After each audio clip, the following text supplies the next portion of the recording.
10, 9, 8, 7, 6, 5, 4, 3, 2.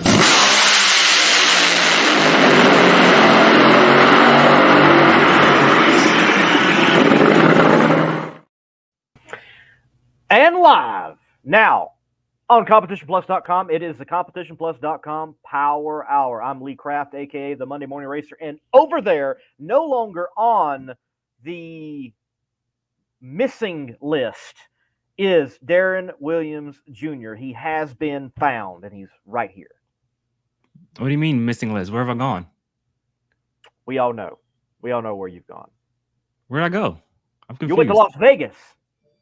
I mean, it's 4 hours away. You know, of course I go to Las. I never miss a Las Vegas race. You know, I mean, come on.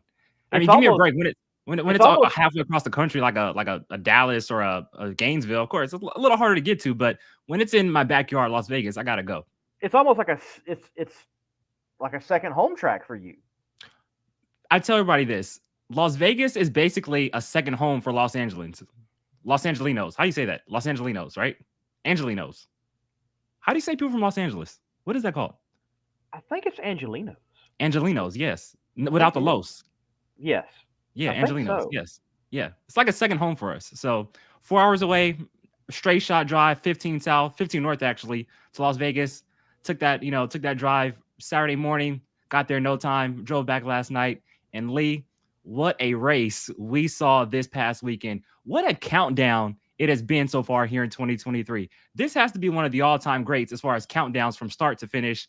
And man, two drivers have pretty much all but wrapped up championships in their respective classes, but two drivers definitely got back in it going into Pomona in a few weeks. Vegas just never seems to disappoint, ever.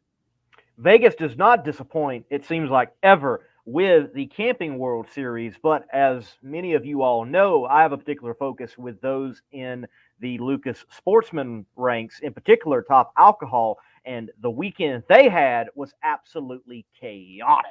I think they don't want to remember the Las Vegas in which they had. So there are fascinating storylines overall with the Nevada Nationals there at the Strip at Las Vegas Motor Speedway.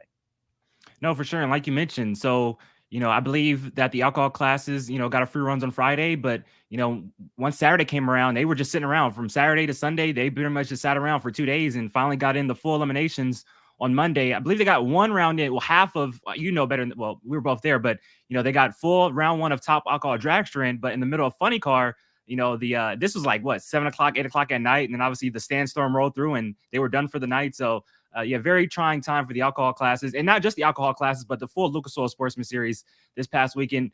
I mean, there's just so many classes there. You had the Camping World Series, you had the Summit ET Series, you had Legends Nitro Funny Car, you had Pro Mod Finale, just so many classes. And with the weather we had, the weather was crazy, windy, cold. It just, stuff happens.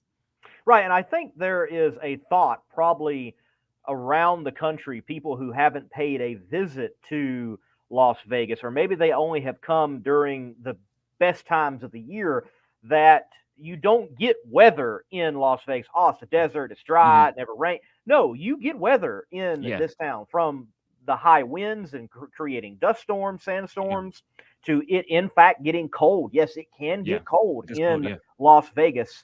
You had the situation for the Top Alcohol Funny Car competitors in particular, because Top Alcohol Dragster did get completed Saturday night, that on Saturday night the winds picked up and that blew in dust, and dust on a drag strip is not good for traction for any car, especially a Top Alcohol Funny Car. They called it right after only a bye run by Annie Whiteley and a pair in Ray Martin and Bob McCosh. So the rest of round one had to be completed on Sunday night, and the rest of the eliminations for those guys had to be completed on Monday. But Sunday night, they called the rest of racing because of cool temperatures. They lost the track cool-wise. And you may say, oh, well, that's just a number they hit and they called it. No, they had a couple of pair of Super Comp cars go down, and they were getting loose mid-track.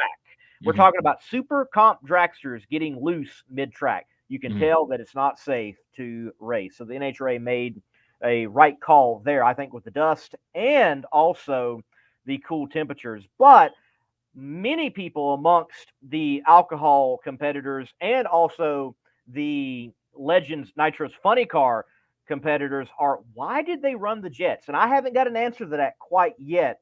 And I want an answer to that. Why were the jets run when they were?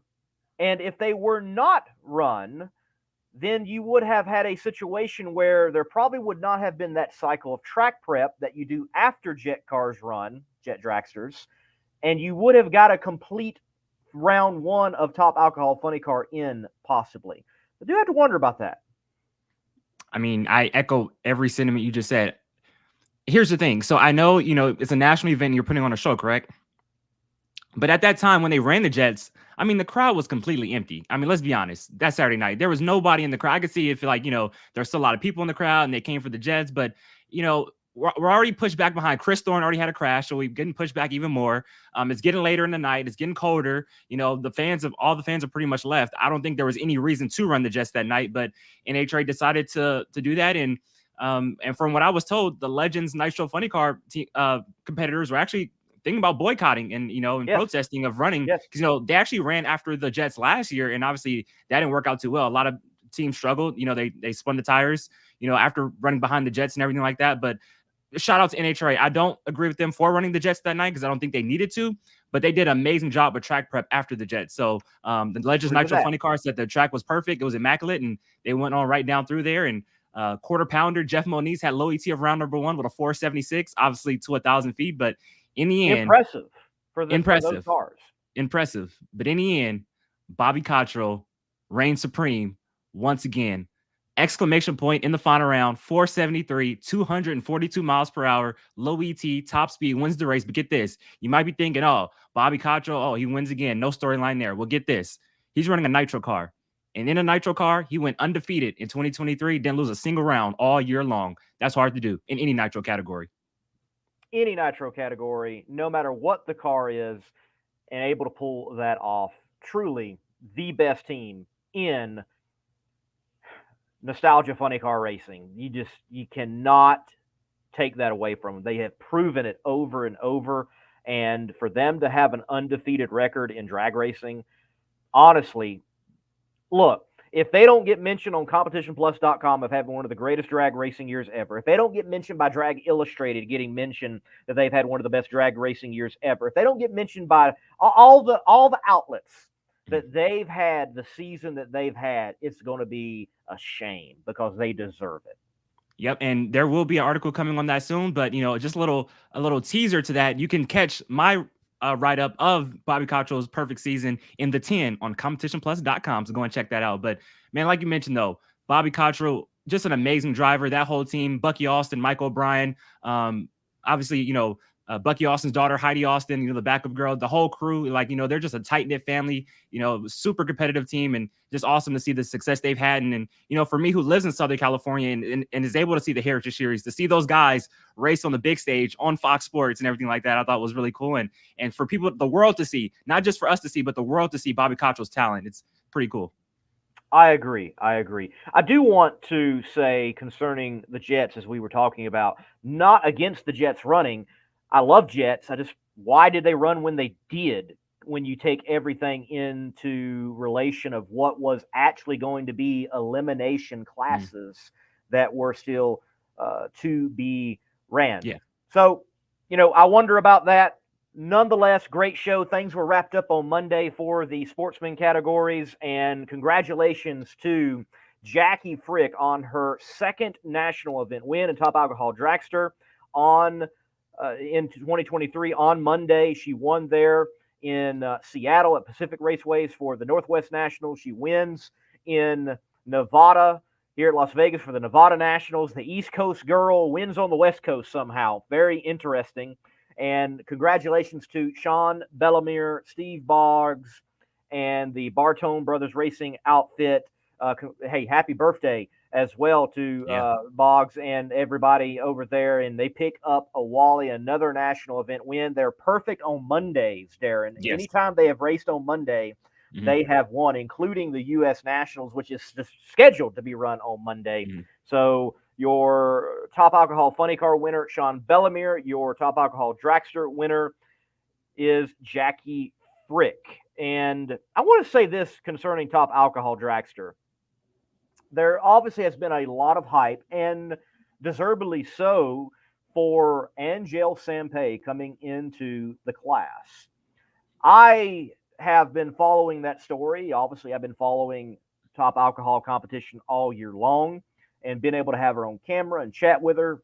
Congratulations to her and the Samsels. The Samsels are no stranger to it, but she was a stranger to it in a dragster of being #1 qualifier, and she accomplished that for the Nevada National. She goes into round one, faces former world champion Chris Dimke, always a car that can step up and go rounds and win national events, a great competitor in top alcohol dragster. Well, she, yes, was late on the light, for sure. And frankly, I have seen that people have been, for the most part, whether they've been commenting on my videos or I've seen elsewhere, they have been railing her about her lights, comparing it back to when she was racing Pro Stock Motorcycle and she was having a challenging time on the bike and cutting lights. In speaking with her, in interviewing her, she mentioned this about her #1 qualifying effort, that really she is learning. And that's something she is, in fact, doing. She had a great fall nationals. She qualifies #1 here at the Nevada Nationals, but she is learning. And I cannot help but wonder, she had a 126 light. Chris Dimke had an 016. So that's going to look terrible. You can tell that for sure. Granted, in an injected nitro car, you cannot expect most drivers to have a light comparable to a blown methanol car. One has a delayed throttle response. One's quite snappy, if you will. And if you get below like 020 in an injected nitro car, you probably took a pretty good little guess to get that, or you were just up on it that much. So though she was late, I wonder if this came into play. From what I can recall, because she hasn't had that many rounds of eliminations. We're talking about round 1 in Texas, round 2 in Texas, and also the semifinals. And then you go into round 1 against Chris Dimke. She has not faced at all, or from what I can recall at all, maybe once, a blown methanol car. And I wonder if she didn't want to mess up his staging process, because there is a process, her own process, going to the high side, putting it in, and also making sure you don't leave him hung out, revving at, 10,000 RPMs on the line. I wonder if that got to her. So here's the thing. I say on the show all the time that I'm no racer, and the guys and gals in these cars can do 10,000 times better than I can. It's her second race. I mean, let's be honest. It's her second race. Like, Andrew's a 3-time world champion. She knows what she's doing, but it's her second race behind the wheel of a top alcohol dragster.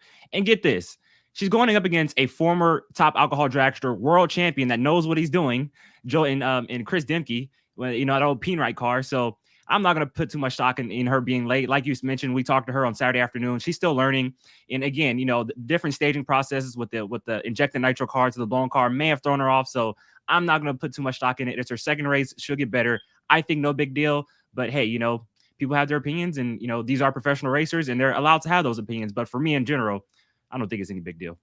Right. I think let her learn. She needs time to learn. It's already been an impressive start for her. And I do want to remark that who will probably more than likely finish second in points, Tony Stewart, that man can drive a dragster. Look, Yes. we all know that he is an accomplished driver, no matter what he has drove. He is a true motorsportist, from open wheel to stock car racing, you name it.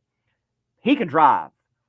I have filmed a lot of drag racing now. I've watched a lot of drag racing now. I don't think I can recall anyone pedaling an injected nitro dragster quite as quick as he was able to. He pedaled and still went a 540, if I remember correctly. Impressive.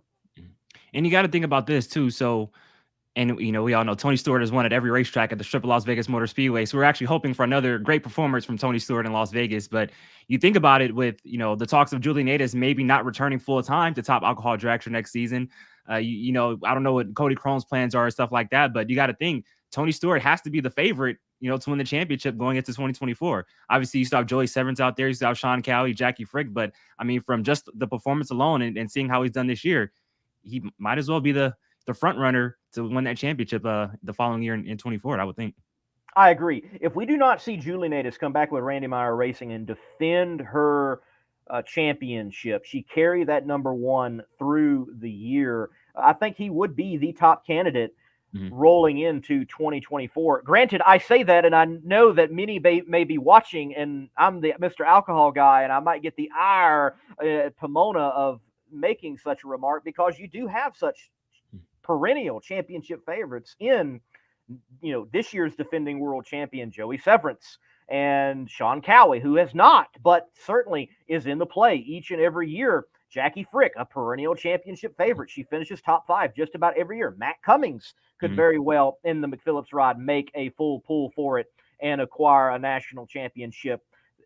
I mean, Madison Payne, where if they step up their program, U.S. Nationals winner, and the defending event winner of this last Nevada Nationals before the one that we just completed. So there are many players in the game. And from what I have heard, the rumors are we're not done with major announcements for Top Alcohol Dragster and who's stepping into that class. And we all know I was a big Shelly Anderson fan. Obviously, I wasn't born when Shelly Anderson was racing, but going back and watching old stuff on YouTube, I really liked, Shelly Anderson's style and everything like that. So along with Dixon and Amato, was that?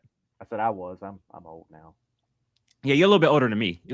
So, but now, you think about, the Dixons and Amatos and Antron Browns, but Shelly Anderson was up there for me too. And, I would love to see, Madison Payne step up and be a perennial championship contender next year.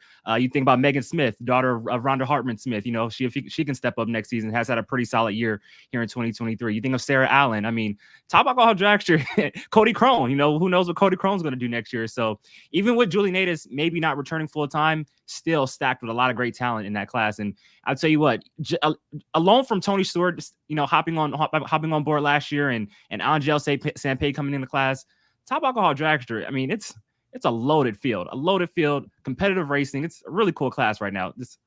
I dig it. I agree. And I've covered alcohol before this year, but what a great year to kind of sink my teeth in it and follow it along, even to the regional side from time to time. So many great storylines in that class and where it's going. It deserves a whole lot more attention. Well, look, we got about 10 more minutes before we get Thomas Prock on, who we do have in the green room. He's going to be our first guest for the night here on the CompetitionPlus.com Power Hour. And let's dive deeply, though, on the Camping World side of matters. We were both there. We both did witness what was going on. Granted, I didn't get to see quite everything on track with trying to cover alcohol, though that was walking around the pits more on Sunday than anything else. Darren, as you mentioned at the opening of the show, Las Vegas proved to be yet again another shake-up race, and yet also a race that defines what kind of Pomona we're going to have. We're assured of certainly that Gage Herrera is our 2023 Pro Stock Motorcycle World Champion. Yeah, he was only about 10 points away from clinching it in Las Vegas, but pretty much the way it looks right now, he'll clinch it after qualifying out of In-N-Out Burger Pomona drag strip in a few weeks. And man, what a dominating season. 10 wins. I believe it's 10 of 4. I believe it's 15 races so far in 2023 for Pro Stock Motorcycle. That's 10 of 14. Cool thing about that is that with that win this past weekend, he ties his boss, Matt Hines, this guy right here. He ties Matt Hines for the most wins in a single season in Pro Stock Motorcycle. And at this point, you got to think, is this the greatest season in Pro Stock Motorcycle history? So 10 of 14 for Gage, 10 of 14 for Matt Hines, 9 of 11 for Dave Schultz in 1994. Those are the top 3 seasons, I believe, ever in Pro Stock Motorcycle. So you want to call Gage a rookie. Technically, he's not a rookie, but man, it definitely feels that way. First full season and the performance he's put on, the record number of number 1 qualifying positions. I mean, can't ask for a better first full-time season, and it was great to see what they've done. And I bet you Eddie Kravick, he's like, man, I really want that 50. I really want that 50. But hey, if my teammate's doing this good, and I'll tell you what, obviously there's jokes about, hey, let's switch bikes for the last race so Eddie can get that 50th. But I think for Gage, you go for that record. You go for that record for most wins in a single season. You tied it, but you go for that record for number 11 in Pomona. I agree. This is something that, with us knowing that he has got the championship sewed up, it's that storyline that we needed. There becomes a point when you have someone come into the media room that many times with qualifying so well, so often, and winning so often. It's like, what the heck do I ask him? And this is that other storyline. It's the last achievement out there for this year, for him and for that team. And it would be cool to see him get that. I think, look, we keep records. Why? For them to be broken. To be broken. Yes. And I've talked to Gage about this. I'm pretty sure I've asked him this on this show and in the media center, and he's thought about it. He wants it. He wants to do this. He wants to. First when it was about tying the record, now that he's tied the record, he wants to break that record. And let's see if he can do it out at In-N-Out Burger Pomona drag strip in a few weeks. I love to see history broken. I love history, so I definitely want to see him do it. Eddie Crail can get number 50 next year. Let him get it next year. Right. He can get number 50 next year. Next year. Well, once again in Las Vegas, if you did not bet on red, you lost out. Erica Enders, Elite Motorsports, whatever they have figured out about that place. I'm not even sure if they understand what they have figured out, but they go there and they just win. And she very well could have sealed it for Pomona. It looks like it is just a long shot for Greg Anderson at this point. It's over. They say it ain't over till the fat lady sings. Well, she's about ready to hit her first note right now. It's pretty much done. And it's funny because after Dallas, well, even before Dallas, so let's go back. You think of 2023, it was Dallas Glenn, it was Troy Coughlin Jr., it was Derek Kramer, it was, all these young kids coming up, Matt Hartford having a career year. And we're like, dang, what is up with Erica Enders and Greg Anderson? That's been the battle the past few years. Well, what happened in the countdown? It's been Greg Anderson and Erica Enders, more so Erica Enders. And, when she left I'm sorry, I read a comment. When she left Dallas with an 85-point lead, you were thinking, wow, an 85-point lead going to her best racetrack. So not only do you have an 85-point lead, but you're going to your best racetrack where she's won 9 times. Yeah. Well, guess what? She won her 10th race at Las Vegas Motor Speedway this past weekend. And I think that's just so awesome. And you think about it, Tony Schumacher's won Indy 10 times. You think about John Force, he's won Brainerd 11 times. That's even more impressive because they only go there one time, but, obviously we go to Las Vegas twice. But, the sheer dominance she's had at the Strip of Las Vegas Motor Speedway, it's awesome. And she's getting ready to pick up her 6th Pro Stock World Championship and tie one of my favorites, Warren Johnson. It is impressive. They just need to sign the deed over to her by now. She owns that place. It's for over. Sure. And yes, I agree. I think it's over. I think we're going to get some interesting matchups going into Pomona with it being very clear on what needs to take place. We'll see what they do possibly in qualifying, as has happened before. But, it's just about out of it. Here's the thing. So I want to take a look at the points real quick. And she has an 114-point lead, right? Going into Pomona, which, a points and a half, so obviously it's 150 for race day, but you think actually 120 because, of, first round losers actually get 30. So it's actually 120 from if you go out first round to winning the race. Well, she's 114 now. You think about qualifying, she's for sure going to be low of some of these qualifying sessions. So I think by the time qualifying's over, it'll be over 120. And I think she, either wraps it up after qualifying or after round 1. So that's why I say it's a long shot for Greg at this point. Extremely so. But Funny Car is a different story altogether. And what a great Funny Car drag race we got in Las Vegas. We had it all. Explosions, pedals, even a stealth error has rolled in the NHRA. It is impressive. Here's the thing, though. So John won Vegas with a stealth body in 2010. Robert Height won Pomona with a stealth body in 2007. Dave jogged my memory on that yesterday. But John Force won Las Vegas with a stealth body in 2010. But here's the thing, though. Robert Height was low ET of every qualifying session and every round of eliminations. That 3.815, yes, it was the quickest run since 2017, quickest run in the stand-up header era. That is the 9th quickest pass in Funny Car history. 9th all time. A sheer dominating performance from Robert Height and that whole team. Jimmy Prock, Tom Prock, that whole, I was about to say Auto Club team. So here's the thing. I don't know if Cornwell Tool is supposed to be on the side of the body of Pomona. I don't know if Auto Club's supposed to be on the side of the body of Pomona. Hey, if it's supposed to be the Auto Club scheme, keep the stealth body. Just put the Auto Club logos on it. Don't bring back the Auto Club, the full red, white, and blue. Don't do it. Yeah. I can't talk right now. I'm so excited. Yeah, no vinyl. Just put the stickers on for just put the stickers on. Yeah, that's all you do. Out. Right. But dominating performance. And here's the thing. So Robert Hight was about 4 rounds out coming into Vegas. With him being low ET of every qualifying session, he pretty much picked up a round just from qualifying. With Hagan going out in the semis, I mean, he is firmly back in this championship battle. Let's take a look at the points real quick. I mean, you have a 3-way battle for the lead going into what points and half of Pomona. I mean, this is a pretty much a heads-up race going into Pomona. I mean, this is amazing right here. Yes. And this is what the countdown can produce, and this is what you hope it does produce going into Pomona. A 3-way battle between Matt Hagan, Bob Tasker III, and Robert Hight. Ron, it's done. It's over. Sadly, would love for Ron to be in the mix, but that is not the case. We have got a 3-horse race coming down to the stretch. They can see the ticker tape ahead of them, and we have got 2 former champions, multi-time champions, and one guy that might be hungrier than them all that's never earned that title. And you could tell he's hungry. He pedaled that thing to try to save that win in the final round. Bob Tasker did there at Las Vegas. Battle of the stealth bodies. Battle of the Bobs. Robert Tasker and Bob Hight. Ford versus Chevy. Ford versus Chevy.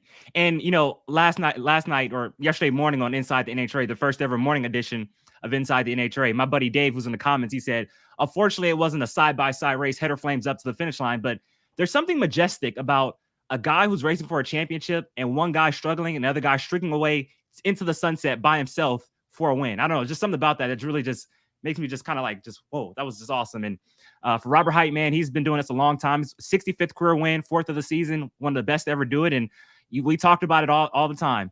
After the way last year ended, 8 wins, career year, and to come up that short of a championship, the fact that he can come back and be back in this position this year, redemption on his mind, let's see if he can pull it off. Yes, and going into Pomona, though Bob Tasker certainly has momentum, made a final round here at the most recent race, and has been performing so well during this countdown, the best he's ever performed this time of the year, because he's usually performed well during the summer, and then there is a clear drop-off. No, they have maintained momentum with Aaron Brooks and Todd Okahara over there, tuning him to the best season he's had and the best. You know why, right? You know why, right? Why? Laid back headers. That's all right. I mean, wow. Okay. Hey, everybody, I'm joking. It was a joke. It was a joke. Yeah. Thomas is smiling on that one. We can see him over there. Don't come for me. That was a joke. That was a joke. Don't come for me. That was a joke. Yeah. That was a joke. Yeah. I'm sorry to interrupt. You go. You can go. Come after you now. This is going to be clipped, and they can use your side, okay, on that one for sure. But I will say that when you look at Pomona, and of what I can remember in watching and attending finals, traditionally, I've got to go with either Matt Hagan or Robert Hight. They performed better at that last race than Bob Tasker has ever performed. Bob Tasker did win that race in 2021. Oh, well, who's most consistent? Think about it when they go there. I know, I agree with you. It's Hagan or Heights. They perform so great at their racetrack. But here's the thing, though. Every round, let's say it doesn't get over 30 for any driver right after qualifying. Every round will be a Game 7 moment when they pull to the starting line. Yes. Think about that. It's do or die every round. Once they pull to the starting line.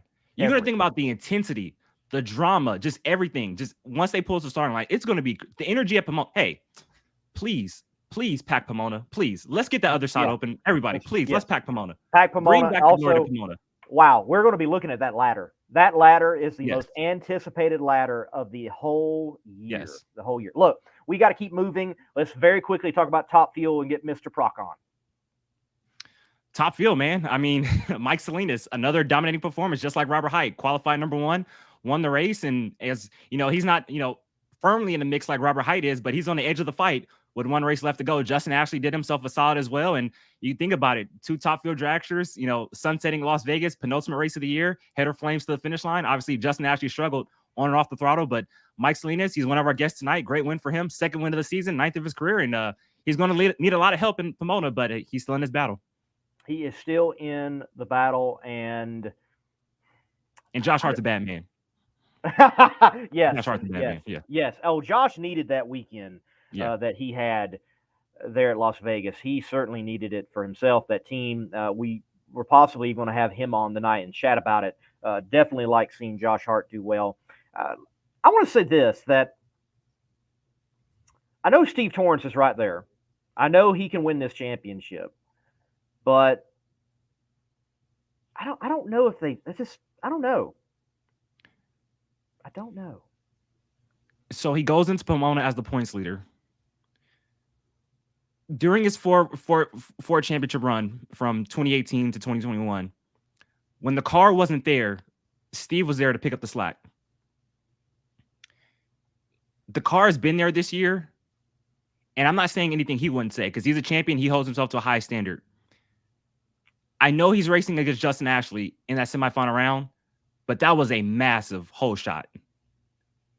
And for him to lose on a hole shot in the final round at Dallas as well, I mean, I wouldn't say he would have a comfortable lead going to Pomona, but you think about if he wins that round in Dallas, he wins that round in the semifinals, and obviously it'd be tough to beat Salinas in the final, but he could have a pretty much a little cushion going to Pomona rather than what they have right now. So Dave gave up a few so far here in the countdown, and but it's best for our entertainment though, because it's gonna be fun at Pomona. It's going to be fun at Pomona. Do you believe that there can be AJ and Coletta magic? Do not give Alan Johnson a cool racetrack next weekend. Because if you give Alan Johnson a cool racetrack next weekend, watch out. And we already know Doug's record at Pomona too. There was a time where Doug couldn't lose at Pomona, or was going to a final at Pomona. Could not.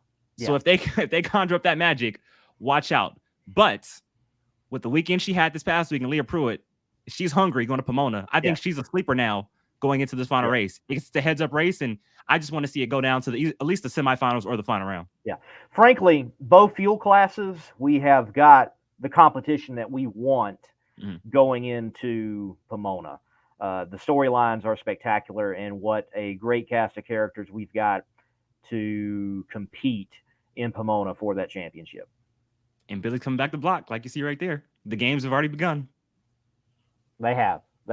Well, let's play no longer and chit-chat amongst ourselves, and let's chat with a winning individual from this past weekend, Mr. Thomas Prock, and get him here on the Competition Plus Power Hour right after this word from Competition Plus Products. Competition Products, your source for hardcore engine parts for street, strip, and oval track. Our free catalog is packed with hundreds of product lines from the best-known manufacturers in the performance industry. Lowest prices guaranteed. Free shipping and handling on all orders over $149 in the continental U.S. Need expert advice? Our knowledgeable staff is just a phone call away. Competition Products, race parts sold by racers since 1970. Thomas, man, welcome to the show. Good to have you on. Thank you for your time, for coming on the Competition Plus Power Hour. We'll start here. Very controversial question. Get out of the way. How about them headers? Oh, man. Yeah, there's a lot of crap with all that. But, there are rules that we all have to fit within. And, we try to build our parts to match those rules. And I know a lot of the competitors out here do too. And I don't know that anybody really had anything that was really that different than anybody else's. But rules are rules, and you got to fit them. That is true. That is true. We had a conversation, Darren and I, with Krista Baldwin in an interview for CompetitionPlus.com over the weekend, and she mentioned that, why don't we get back to teching these cars before a race and not the random way it's happening or seems to be happening right now? Your thoughts on that with your position in John Force Racing? Yeah, I mean, I don't see an issue with that. I don't see it being a bad thing, or there's no negative to that. Really, it just kind of controls everything and keeps all the, like you said, like this controversy out of it. If you can go up there and prove that your car is correct, there are things they could do even probably with the safety of the car prior to an event to help make the sport better and all that. So, I mean, I could agree with all that for sure. So first off, Thomas, congratulations on the win this past weekend out at Las Vegas. A dominating performance, like we said, low ET of every qualifying session, low of every round. But one of those runs, first round, 3.816. Even your dad Jimmy, he wasn't quite sure about that run right there. Ninth quickest run of all time. For you, were you surprised when that number came up on the board? And what were you guys actually trying to run in that first round matchup? And there's a second part to that question after that. Yeah, we were trying to, kind of maintain our mid 80, ET that we've been running. And we just got sometimes, you try to be perfect all the time with these things. And sometimes, not perfect. And sorry, I got some music going on right now or something. Sorry about that. But yeah, so it's not perfect. And you sometimes get a little free ET out of a run, and that's kind of what happened that run. We got a little free ET early, and it just carried itself. And honestly, it all looked very nice. There was no issues with it at all. I wouldn't go back and look at it and say that it was out of control or anything like that. It just kind of happened, and maybe we learned something from it. Man, that was staying true to the name, the Prock Rocket. And we mentioned Tech, with that run, like I mentioned, 9th quickest run of all time, quickest run in the stand-up header era. I mean, did NHRA Tech come by after that run and try to, look at some stuff or anything like that? No, I mean, I'm not sure what went on down track. I don't get to go do all that, but I mean, there's nothing wrong with our car. And we know based on the prior runs that we've made that that's possible. And I'm sure that there are other guys out here, other competitors that would say the same thing. That's definitely a achievable ET. You just got to have it all go right, and it's got to have the correct splits and correct 60 foot and half track speed to do it. Well, Thomas, let's take a little bit of time, though it might be elementary, and clue everyone in on exactly who you are and what your role is with John Force Racing. With you mentioning you don't go up to the top end and handle all that, what do you handle? What is your role, your title with Ron White? Yeah, so I'm the assistant crew chief over there, and me and Nate kind of split roles up. And Nate really focuses on Nate Hildahl. He focuses on the car a lot, and I'm an engineer by trade, and I just try to. I feel like my strong suit is looking at data and trying to understand what's going on with the car and try to build some trends and ways to just kind of make us make better decisions. And that's what I try to do. I try to assist my dad and let him know my thoughts on, where we're at, the performance, and what a track that we're about to race on, what we think is achievable with our race car.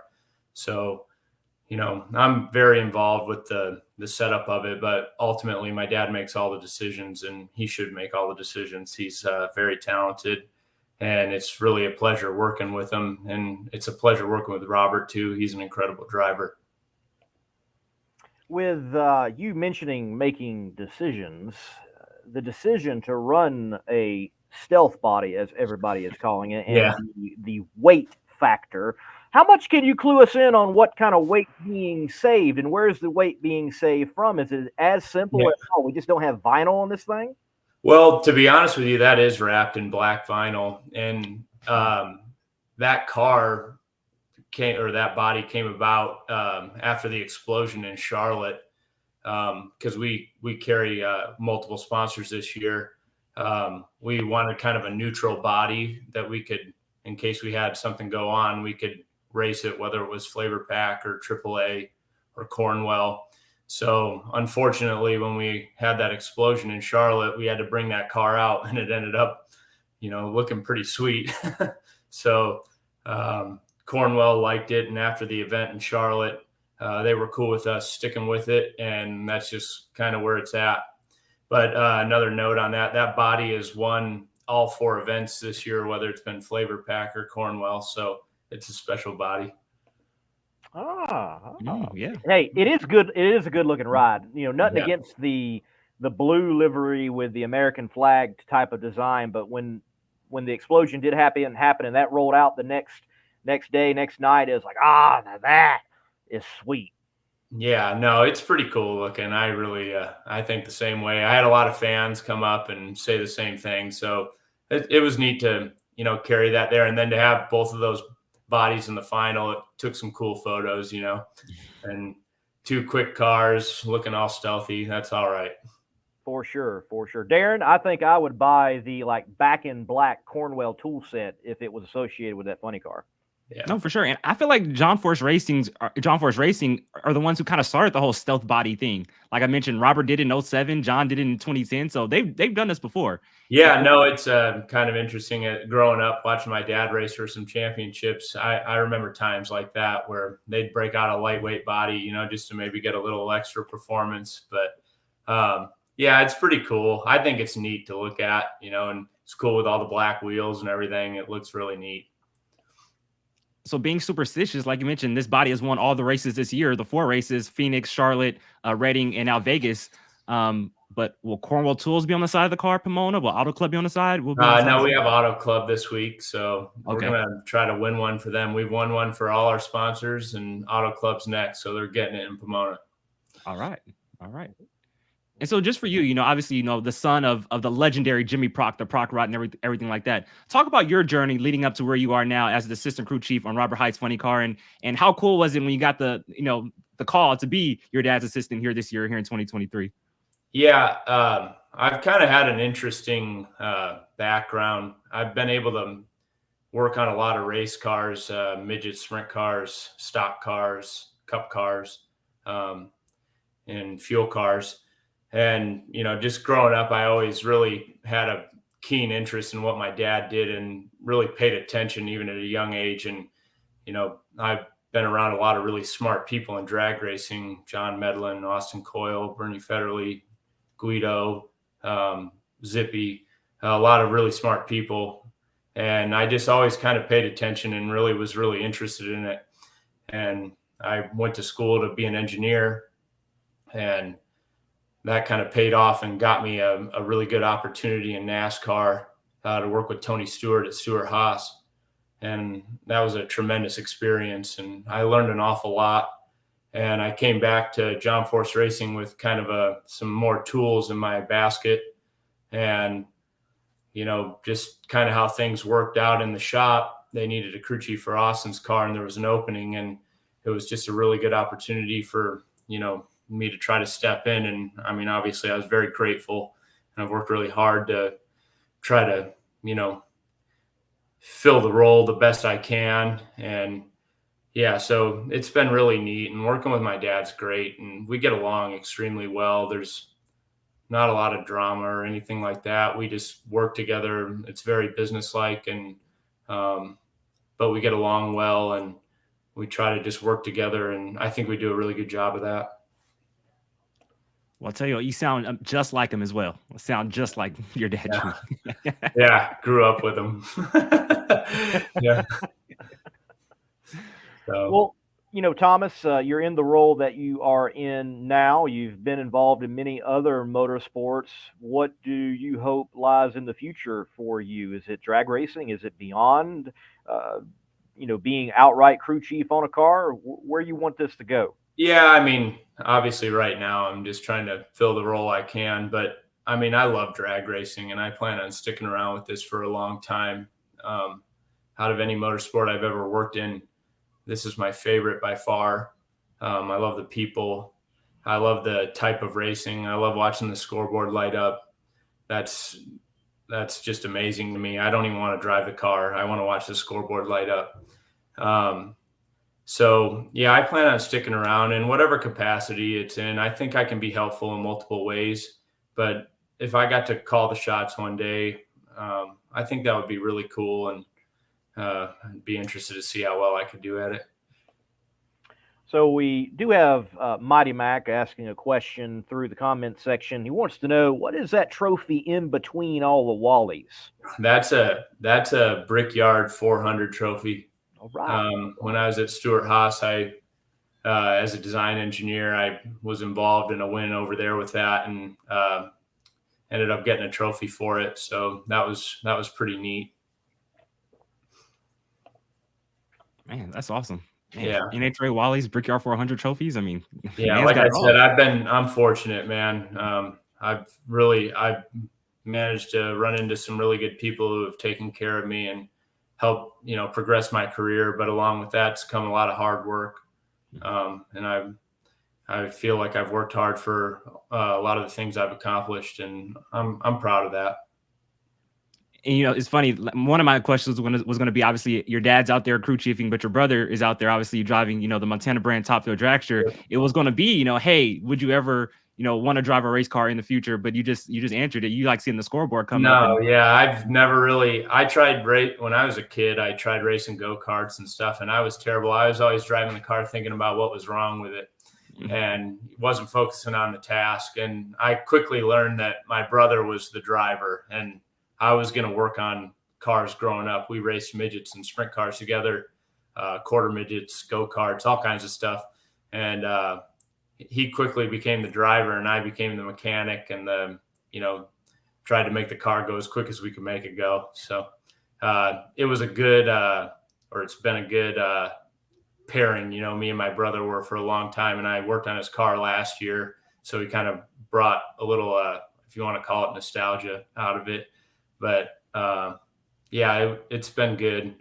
Racing with my brother was great. And apparently you're not the cross-dresser amongst the brothers either.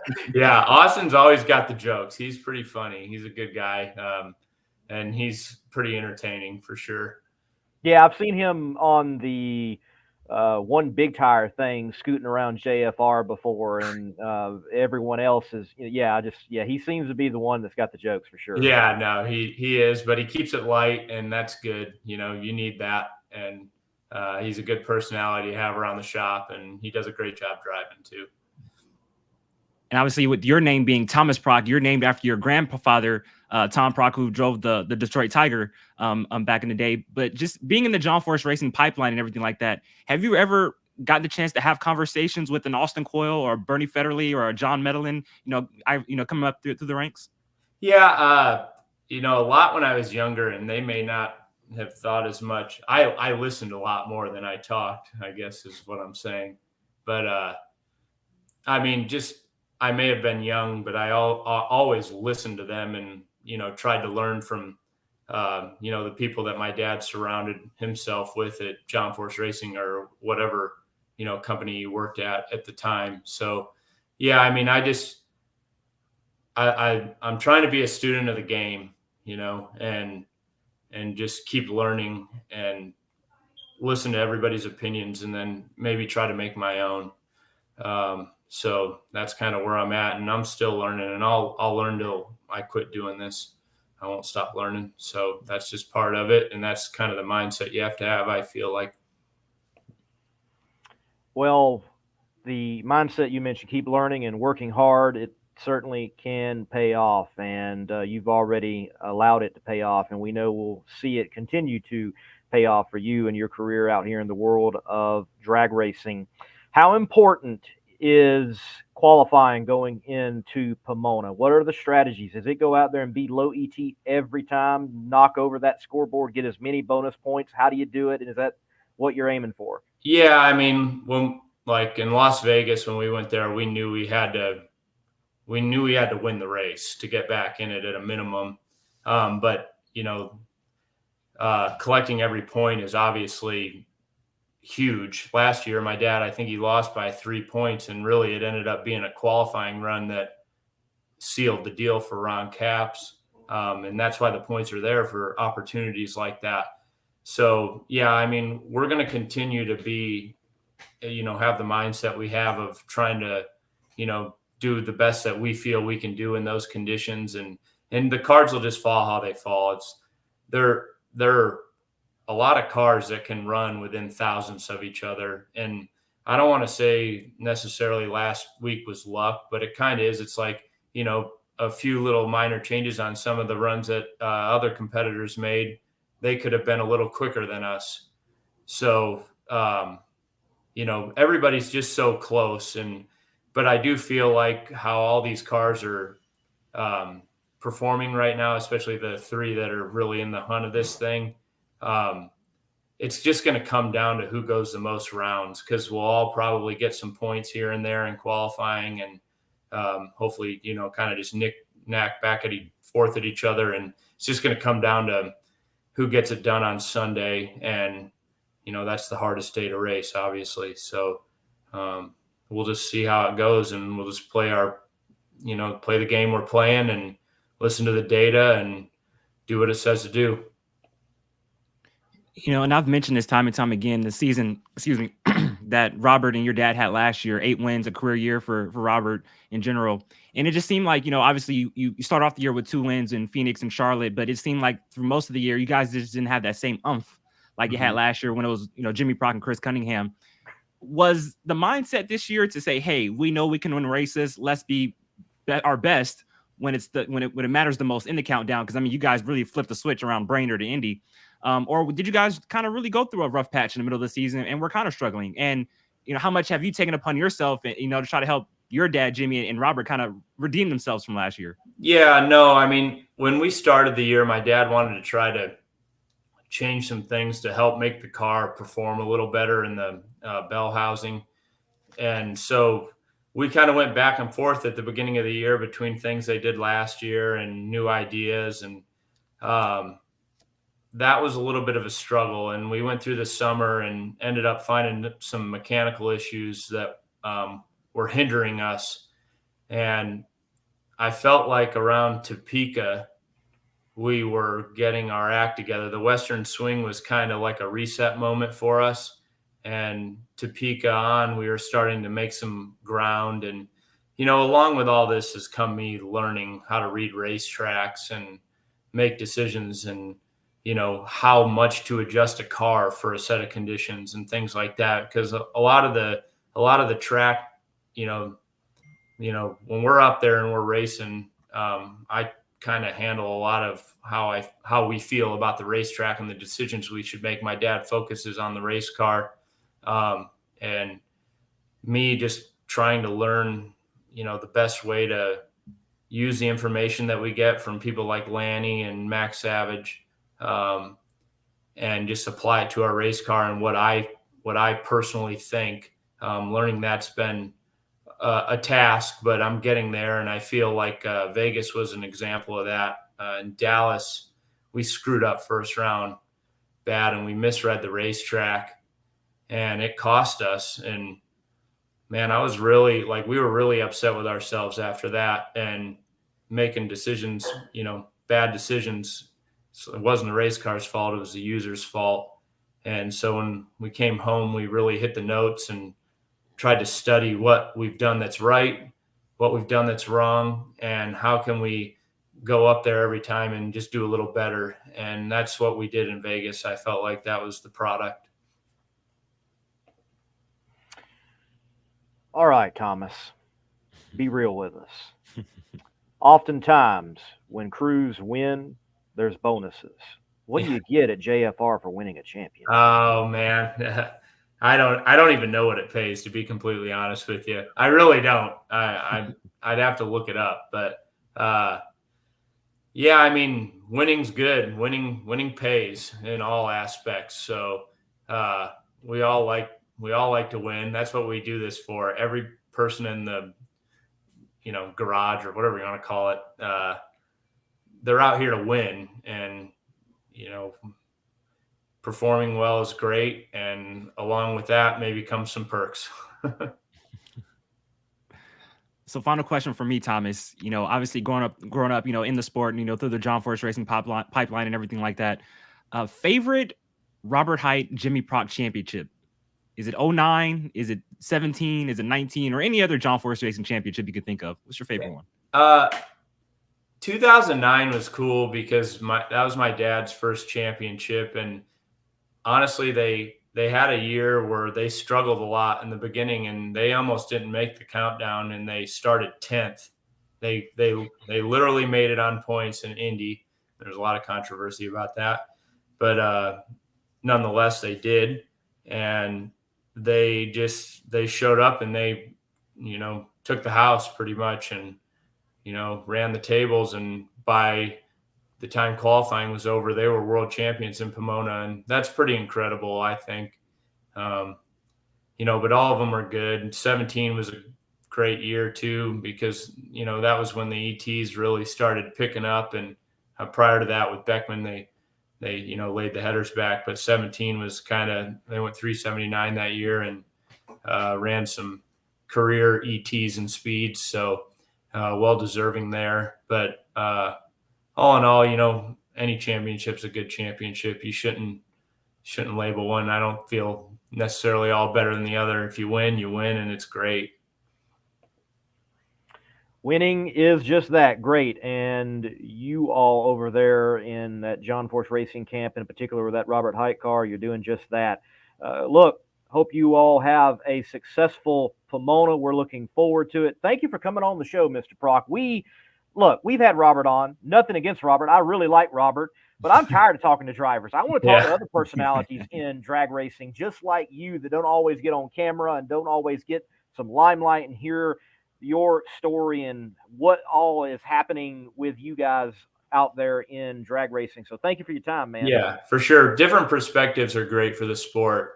You look at, not to go off on a tangent here, but the F1 deal on Netflix, you know, just seeing different perspectives, it builds a fan base. And I think that this is all good stuff. So thank you for having me. Thank you, sir. Have a good night. All right. You too. Talking to a future crew chief legend there.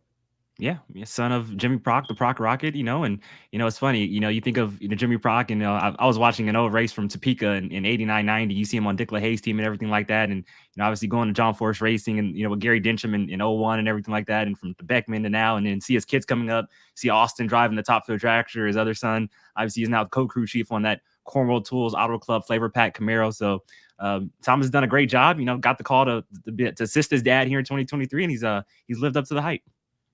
Certainly have done that. Again, we talked about it briefly. What a great Pomona we're looking forward to with him and his team in the thick of it going into that championship battle for Funny Car with Bob Task III, Matt Hagan, and Robert Height.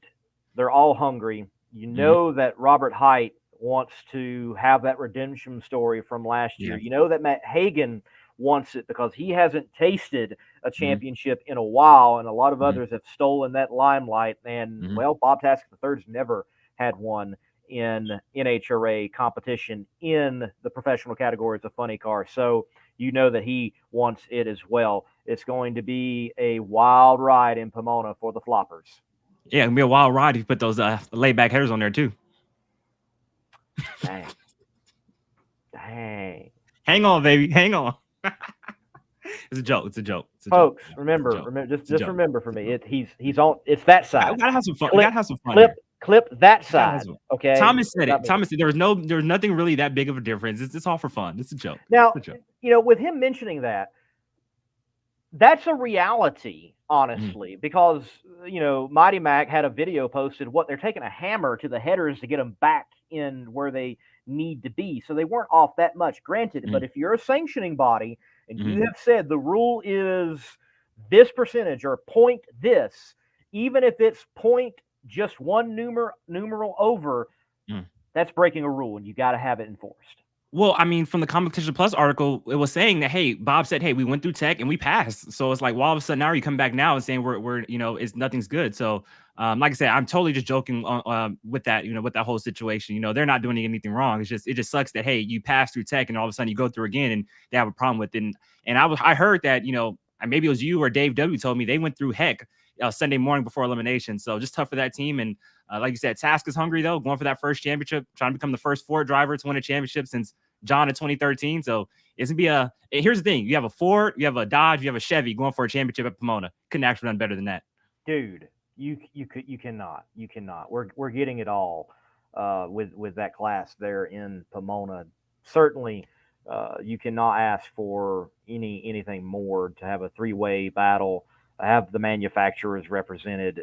Yes, it is going to be good. I mean, and honestly, if you think about it, they're all the flagship cars. I mean, granted, there's not that many Chevrolet. There's only two in Funny Car, but Robert Height, president of John Force Racing. Then you've got Bob Tasca. I know there's other Fords, but he's the flagship Ford. Let's just call it what it is. And then you've got Matt Hagan. I mean, he is the flagship Dodge out there. That's you can't ask. I mean, it's going to be good, man. It's going to be good. It's going to be good. And we talk, I know we got to get Mike Salinas on, but you think about Hagan, we talk about Robert Height's redemption story, but outside of his championship in 2020, Hagan came up short in 2019.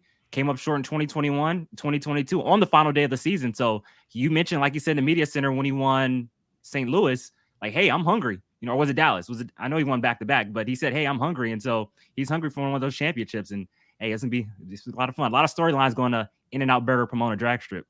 For sure. Well, we got Mike Salinas in the green room. He's down there looking like an absolute boss, and he is currently the boss in Top Fuel because he's the one that won the most recent NHRA national event. He's the winner in Top Fuel Eliminator for the Nevada Nationals. Right after this word from Weldon High Performance, Mr. Salinas on the Competition Plus Power Hour.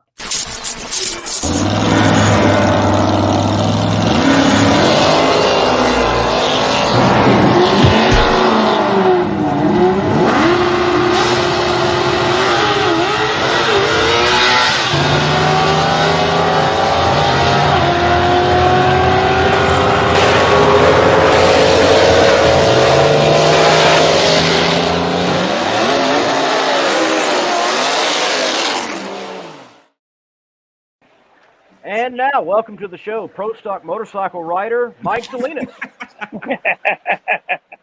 Yeah, that was good. How you guys doing? Man, doing great, doing great. I imagine you're still in Vegas for the SEMA show.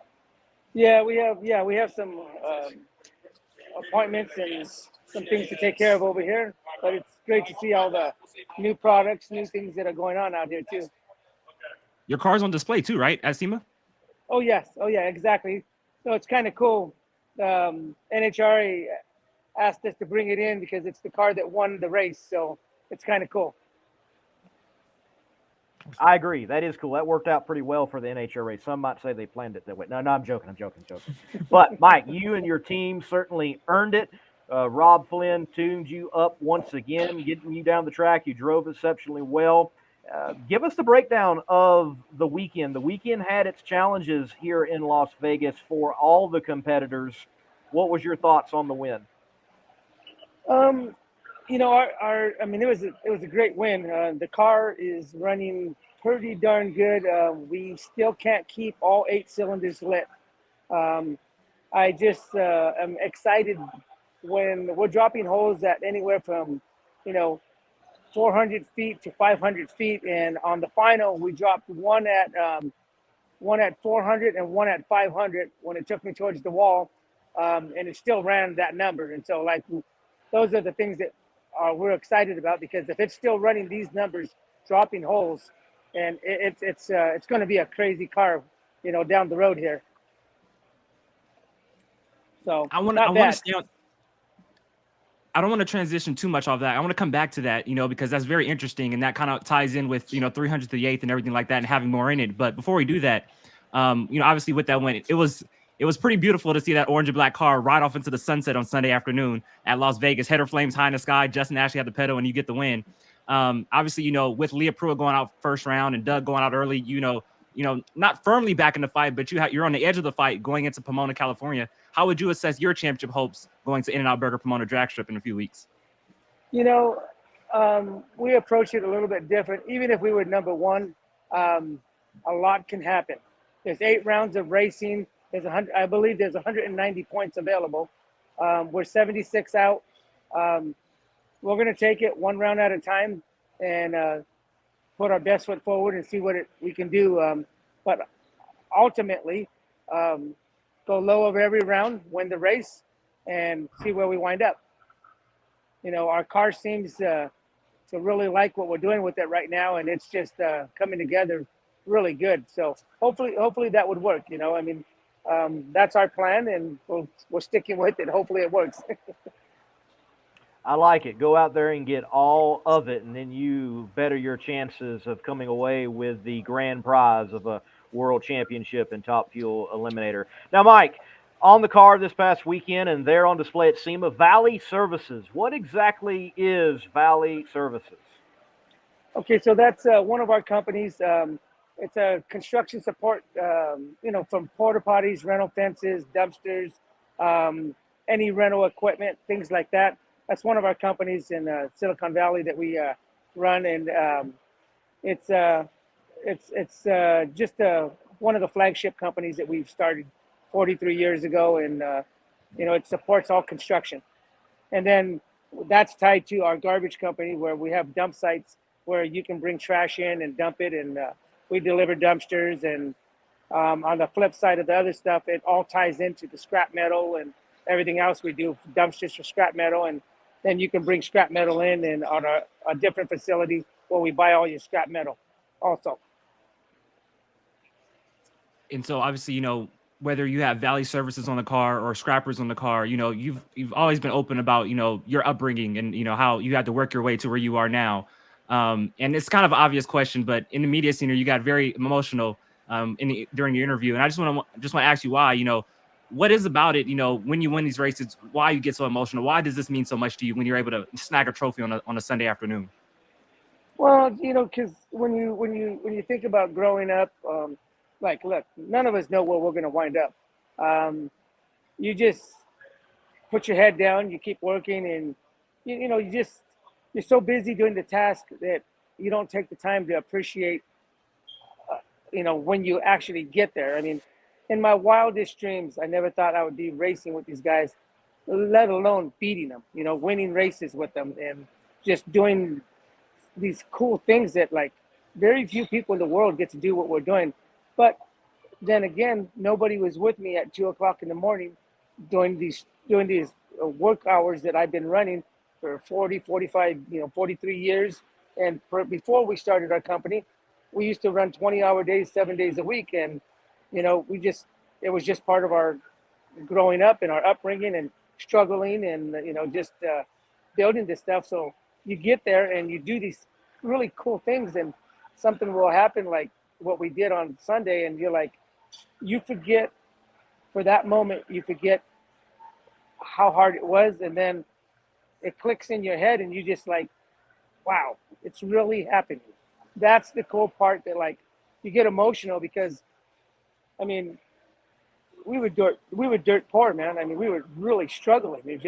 And to go from that to where we are now, and you just check yourself and you stay grounded, and you just, it's not that you forgot about it, but it hits me in a very odd spot because you never take the time to stop and breathe for a minute. I have Frank Hawley helping me with some stuff of the last few races, and something really cool that I learned this weekend from Frank. I never knew there was a middle in life. I was always at idle or on kill. Frank recognized that, and he taught me this weekend that there is a middle ground. And I never knew what that middle ground is, and I don't understand it, and I'm still learning about it. And I am trying to explore it because I've been on kill my whole life with everything I touch and everything I do. I mean, our companies are still 24 hours, 7 days a week, all of them. And I don't know how to back down, and I don't know how to slow down, and I don't know how to do anything else except what got us where we're at. And it seems to work, so I keep doing it, but it's just it's a different thing, man. It really is. We never really cared much about the stuff that comes with it. We cared about the task and achieving the goal, and that's all it was. So we achieved the goals, and that's just another one. It didn't matter what the goal was.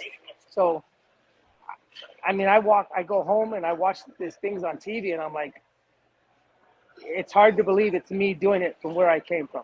And look, everybody struggles. Everybody has a hard time. Everybody does a certain thing. We all struggle. We all go through it. But I really appreciate where I'm at in life, and every opportunity that I get. And then in the interim of all this, every one of our companies, all the guys that work for us and make all of this possible, our goal is to take care of them by, paying tuition for the kids that their kids, any college that they want to go to, 4-year college, our company pays for it. Help them achieve goals in their lives, because if they don't move, we don't move. So just cool. It's really cool to be having this great thing in life going on. Well, Mike, you have certainly worked for it, and you've done it the right way, and it's such an inspiring story. Can't wait for the book. Get the book out, okay? We want to be able to read it. We want to hear more about it. Mighty Mac, he asks this: what was more nerve-wracking, final round in top fuel or first pass on the bike? Actually, you know what's really weird? I would tell you this: um, none of it. None of it. I don't get nervous. I don't get. Um, so every run for me, every run, from testing to final round, I I don't even think about the person in the other lane because I don't really care. What I mean by that is no disrespect to Justin or, you know, anybody. What it is I pull into my lane and I'm racing myself. And if I do my job, we'll prevail. And our crew does its job, we'll prevail. If Justin happens to do like he cut a 30 something light, okay, amazing kid, great, but the car didn't make it down the track. Okay, I still think we would have had something for him. But the other part of it is if you let the person you race next door to you get in your head in any way, you're in trouble because now you're not doing your job. And this stuff that we do, you have to pay attention to everything. I am, all bullshit aside, guys, I am so happy to be there that I don't care. I mean, I want to drive that car every day. I don't care who I race. Just let me in something, let me drive something, because in our wildest dreams, I never thought I'd be able to do any of this stuff. And I mean, I pull in, I mean, I want to race the Sean Langdons, the Justin Ashleys, the, you know, Steve Torrances. I want to race all these guys, Josh Harts. I mean, they're all good. Doug Coletta. I mean, come on. You beat Doug Coletta, you beat any of these guys. You know, it's like, and secretly in the car, okay, we go and we outrun Tony Schumacher. Tony's got a pedigree like you wouldn't believe. And you're like, wow, I just beat Tony Schumacher. Can you believe that crap? I just beat Josh Hart. I just beat, you know, and it's really funny. Oh my God, you believe that? Justin Hart, you know, Justin Ashley's right there. And I'm like, wow. So none of them get me excited. I'm very calm. I'm very in control, and I'm very prepared. And so all of it, even jumping on the bike.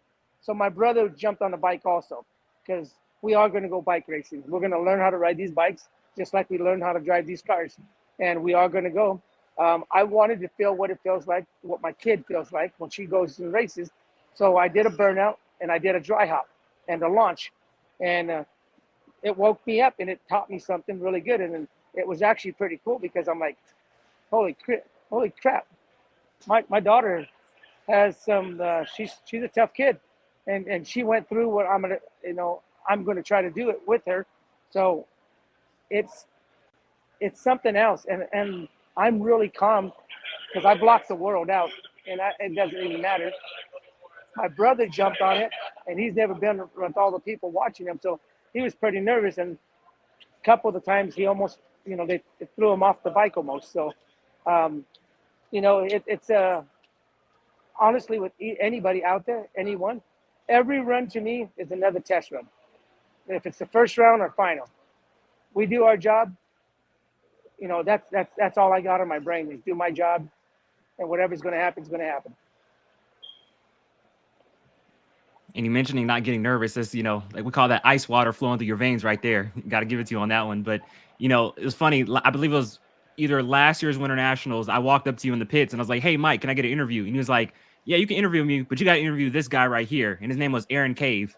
And I interviewed him. And obviously he's done a great job, you know, alongside Rob Flynn. Can you just talk about the maturation process and how far Aaron Cave has come as a crew chief over the past couple of years on your team? It's pretty scary, man. He's so what the sport doesn't, some of the older guys in the sport and the owners of the sport, that I don't think they recognize some of the young talent, that guys that are really into this stuff.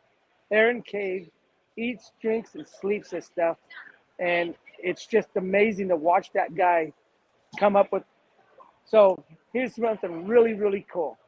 A lot of these runs, sure, Rob is calling the shots, but he doesn't call the shots all the way. What's really cool is he walks up to Aaron and they're working on this program together. and Troy Fashion's with us also. So Aaron will say, it's time to get them out of the shelf, put them on, and let's go race, guys. We're here to go all out. We're not pussyfooting around, And Aaron has these. This is all this guy does now, and he's always been like this. But this is all he thinks about, and it's so cool because he'll call me on, every now and then when I'm back home, and he starts rattling off what they're doing to the car and what they're doing to the motors and how this is going to work, and 2.3 seconds, this is going to happen, and this thing. It's just amazing, and I love that guy because he's just so into it. He's got passion. He is going to be one of the great ones. I will tell you guys, because he, what he's doing and learning, and he's open to learn, and he's not hard-headed. He comes up with some strategies that are a good portion of why the car's running the way it is because of him. Because if Rob sees something and he'll pull back, Aaron will tell him, we're going for it. We're going to go do this. And they'll look at each other, and Rob trusts him enough to where it's not only Rob, it's both of them. And that's what I like. Those guys, they know what they're doing. Then Troy will throw his 2 cents in, but Aaron Cave is amazing. I think in the future, when we're running 2 cars, he's going to have his own car to run, and it's going to be really, really cool to watch this, Mike, you mentioned here in this interview, and you've mentioned elsewhere many times, you have thought that you would not be where you're at right now with these cars, that you are beating these great competitors, some of the greatest in the sport, especially in the class of top fuel, like a Tony Schumacher. With that being said, as you have said, what do you want your legacy to be? What do you want to get to when you get out of the car, whenever that might be? What do you want people saying about Mike Salinas? I've never been one of those guys that really worried about that stuff. I have let what you do speak for itself. Let what you do speak for itself. My critics are my 4 children, my girls. I want to set the bar really high for them. I want to show them what's possible, and then I want them to surpass it. There's going to be a time where I am going to have to step out. Things are going to change in life. I'm getting older. We have a lot of commitments. I want my family and my girls to enjoy this and have a good time with it, and then take it over and do whatever they want with it. But the important thing is I actually don't think like that. I don't. My legacy is going to, dude, I'm one of those guys that I want to try everything. I want to drive everything. I want to do everything. I don't have any set. I need to win a championship. I need to win 4 championships. I need to win 5 championships. If you do 1 championship and you say you win 1 championship, okay, so do you spend another 10 years trying to win another 5 or 6? Or do you go win championships in 3 different things? Like, look at Kaufman, Jeggy. I mean, he did all kinds of different things. He tried all kinds of different things. I think that for me is the legacy. Is I want to be the guy that was able to jump on all kinds of different things, tried stuff. Some of it's going to be good, some of it's not going to be good. But there is no one specific thing, Business. Now on the business side of it, my kids know what we've done, and they know where we came from, and they know where we're going, and that will carry on in a different way. That our kids are going to do real well because we set the precedent for that. In the racing part of it, I'm going to do my very best to prove I'm going to do the very best I can to leave a great example for my children. And then I want my children to do what we're doing and let their legacy be more important than mine. I just want to be the guy that pushed them in the right direction. Because I want to be the guy in the background. I really don't like being out in front. And this is a big change for me in my life to have. I don't want to be the front guy, and I never wanted to be. So it's a little difficult for me when I win a race to have all the cameras and stuff on me because it's not really my thing. You know, and just speaking on legacy, we have a great comment here from Mark. He says, Mike's work ethic is amazing. Just look at the tractor trailers at his business, all top-notch equipment and pride he takes, and it shows he appreciates where he came from. And just seeing you at the racetrack, I mean, you're always there for the fans, you know, always taking the time out for the fans, signing autographs, having conversations. So, I mean, really, what you do at the racetrack is pretty awesome. And I just want to backtrack just a little bit. And you maybe talked about this on different shows, but you mentioned, you know, dropping holes at 400, 500 feet. But at Charlotte, you made history becoming Mr. 300 miles per hour to the eighth. You know, just talk about, you know, what that ride was like. Did it shove you back in the seat, and is there more in it, you know, in the future? Yeah, I actually on that particular run. So I'll run that. If you want, I'll run that rundown for you guys. You know, so we were in the staging lanes and we're watching the airdrop, and it was like, okay, we knew our car was going to do something special. If it stuck, we knew it was going to be good because we tried something, a new program, and that's what we're running now. So in Florida, right out of the trailer, we went 299.06, and I shut off at 500 feet. I went 290 miles an hour, and I went 368. And we knew right then that we had something special. Now, the flip side to that coin, how do you manage it? You know, how do you manage that monster that you just created? You know, so our part, we're trying to learn how to control it, manage it, and it's not easy. You know, there's some really intricate parts that we put together in this car and the program.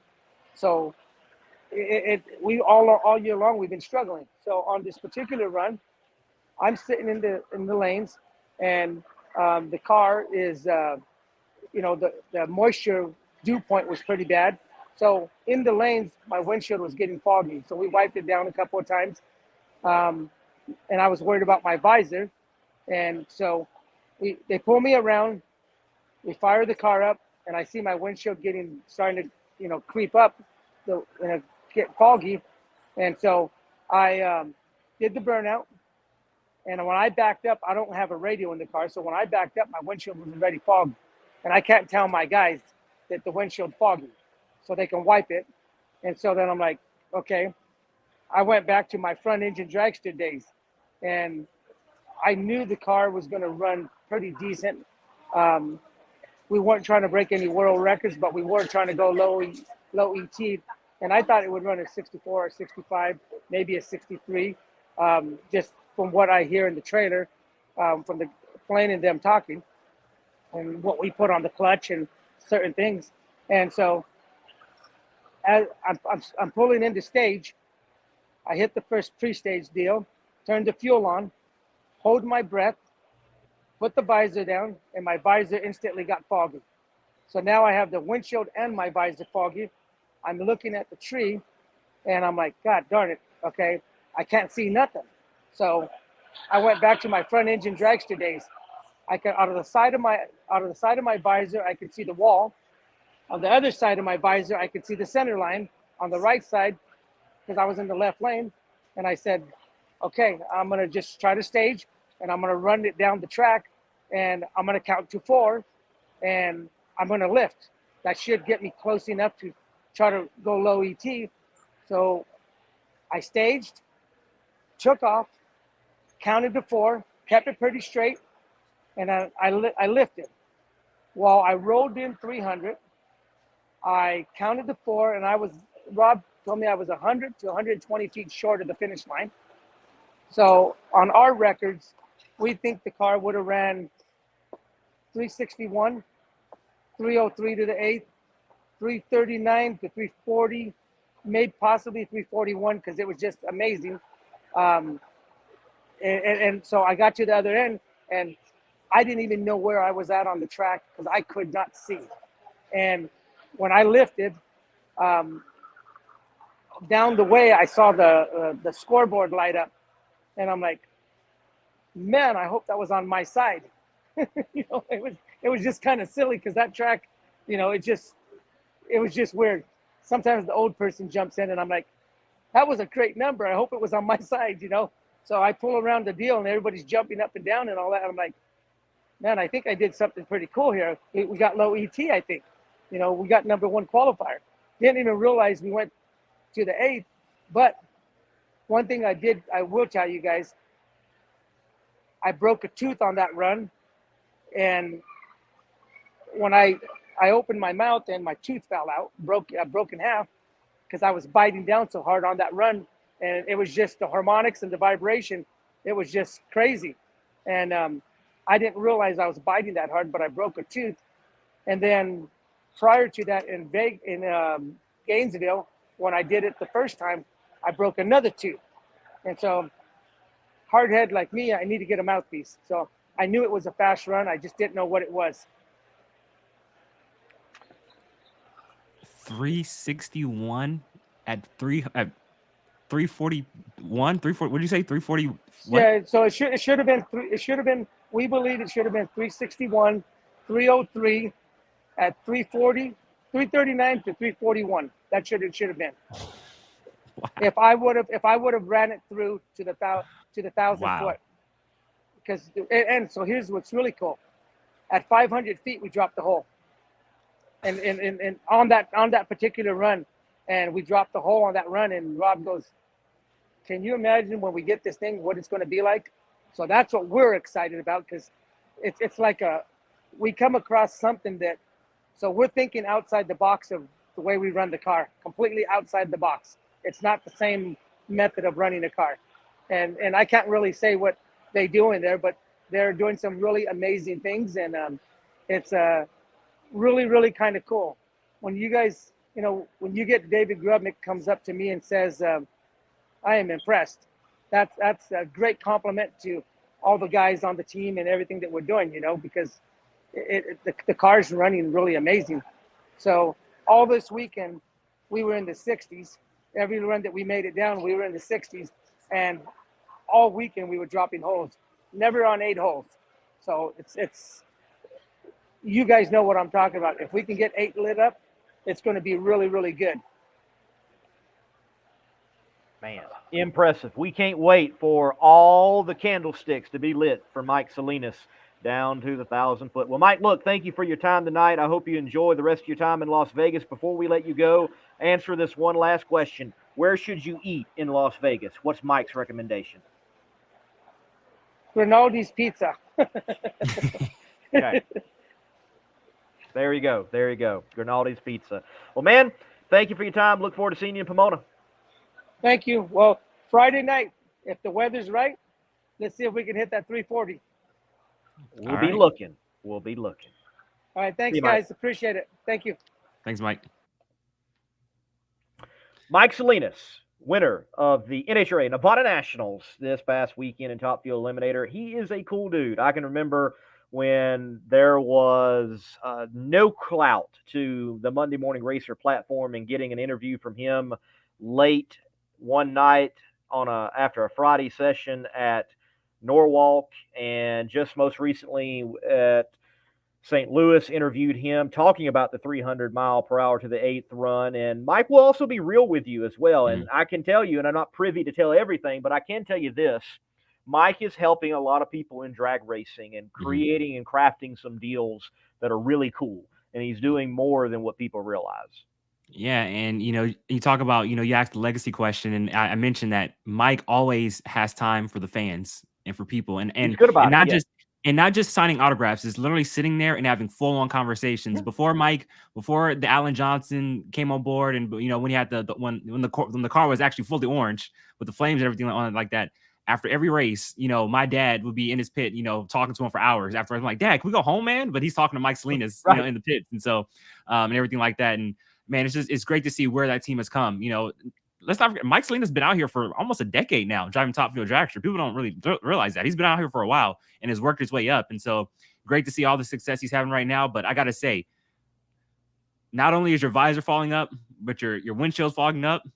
And people don't like Mike Salinas drove a front engine dragster back in the day, 7.0 Pro. And so he knows what it's like to not be able to see. And for him to get down there, for him to drop a hole at 500 feet and still run it all the way down through there, Mike's a bad man. And like we mentioned, in a couple weeks, if the weather's cool, Southern California, In-N-Out Burger, Nitro, championships on the line, next weekend's going to be fun, baby. Hey, I cannot wait to see what the Canadian California Express could do. Remember, Bernie went 339 at Pomona last year. It's out there. It's out there. Friday night. Yeah, I It's mean out there. they redid the surface, and when the air is right there, and it certainly can get right there. Ooh. And there was some rubber laid down this last weekend for the In-N-Out Burger 75th anniversary deal. So the track should be right. Track should be right. It's going to. Right. We're shaping up to have one of the best finals that we have had in a long time. It is going to be good. I just know this too. I wish I'd remembered this with Thomas while we had him on.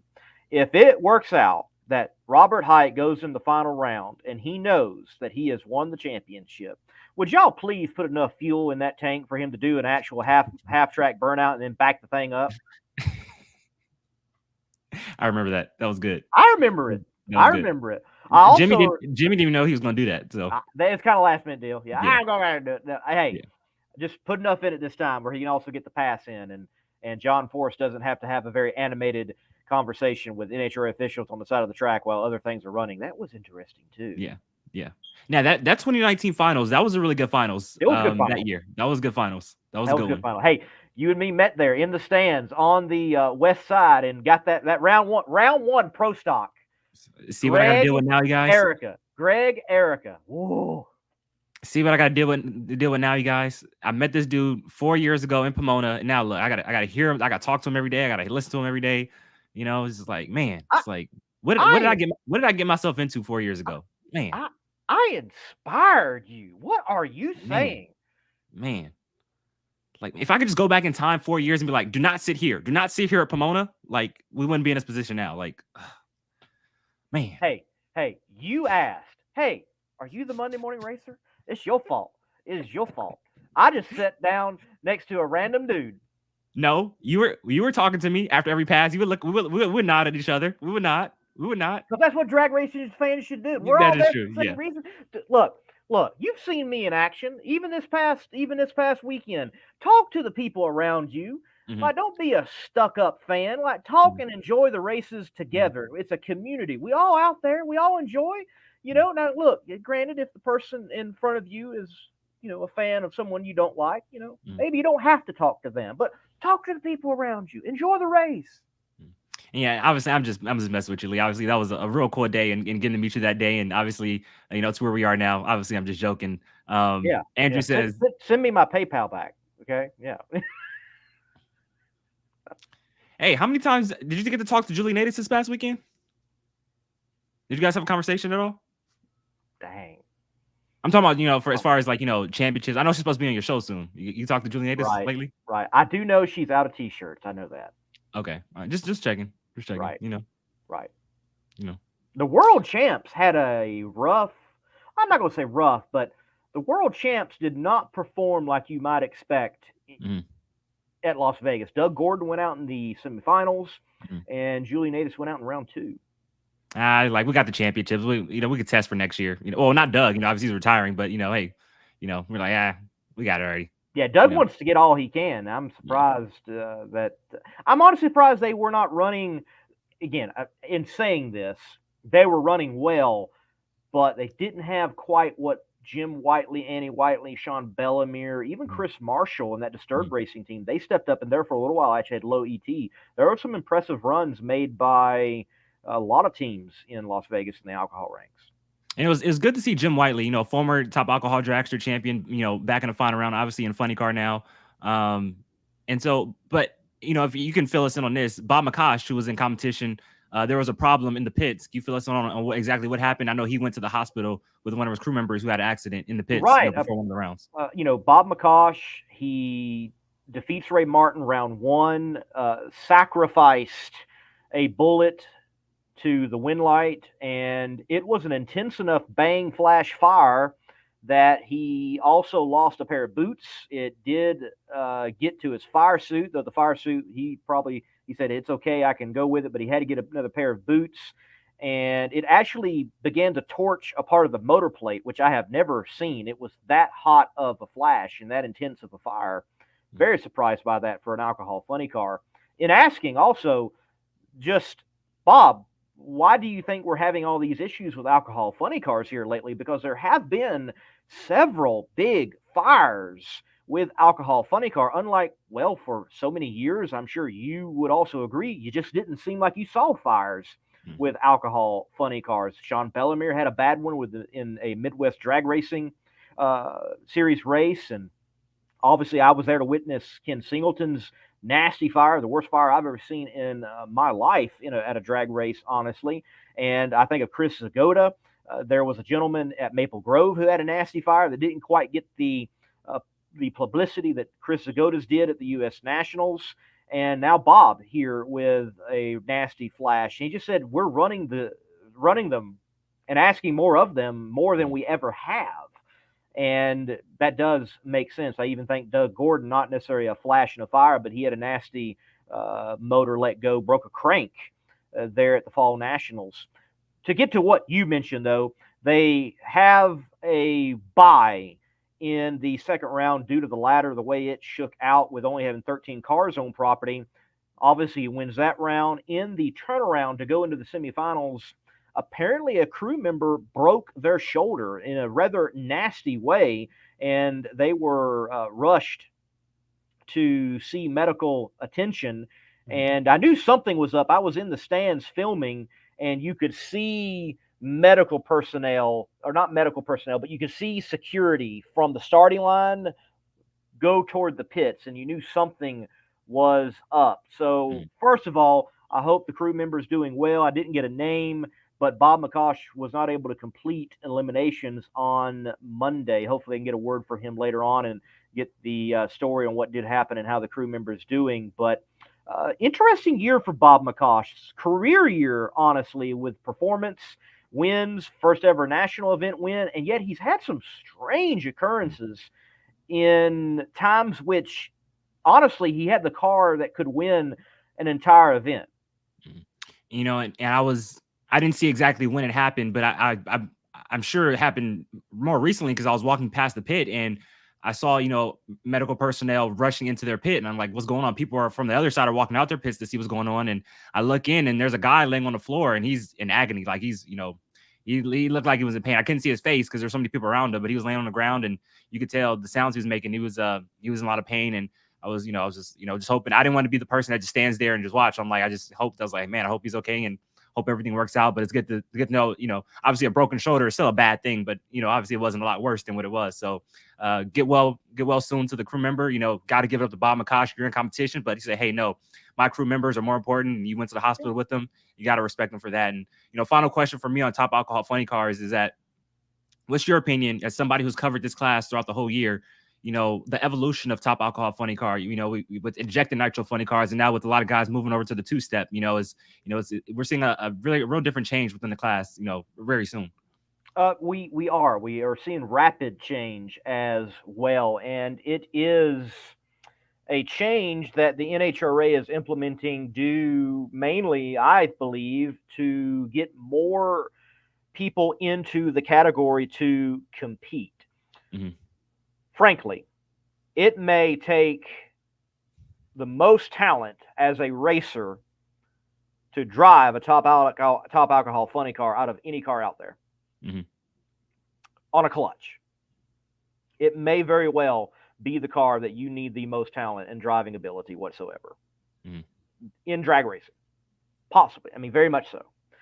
They are beasts. They are wild. And the management that you have from burnout to staging to driving, shifting, swapping feet, everything, and as hard as they are to drive, those are some talented cats like Doug Gordon, Sean Bellemere that are doing it.